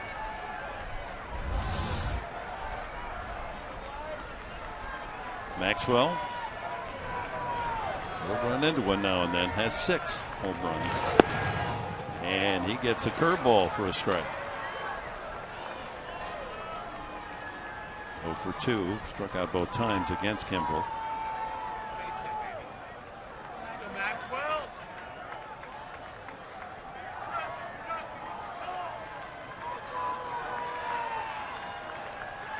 Crawford goes. And Norris unable to get a grip on the ball. And the tying run in scoring position. That's a big steal. Yep. It was a gamble. Crawford's not the speediest of runners, and in fact that's only his 4th stolen base this year. Infielders getting dirty here. Ground ball to either right or left. Knocking it down. Laying all out. 1 ball, 1 strike.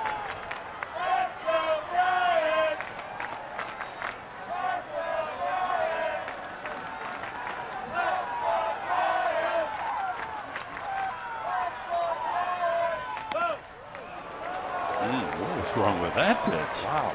That's clearly in the strike zone. Long night for Field and Culbreth. I mean, he's missed both ways. He's given some pitches, but takes them away. 2-1. Maxwell. Last of the 11th. Crawford out at second. 2 outs.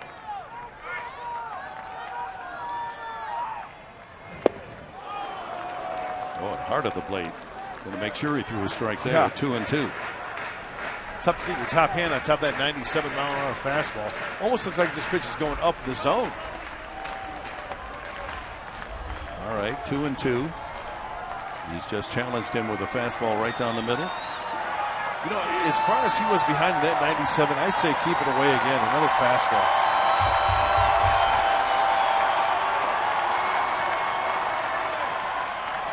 He got him, and the ball game is over. Kimbrel strikes out the side, and the Padres win it in 11 innings.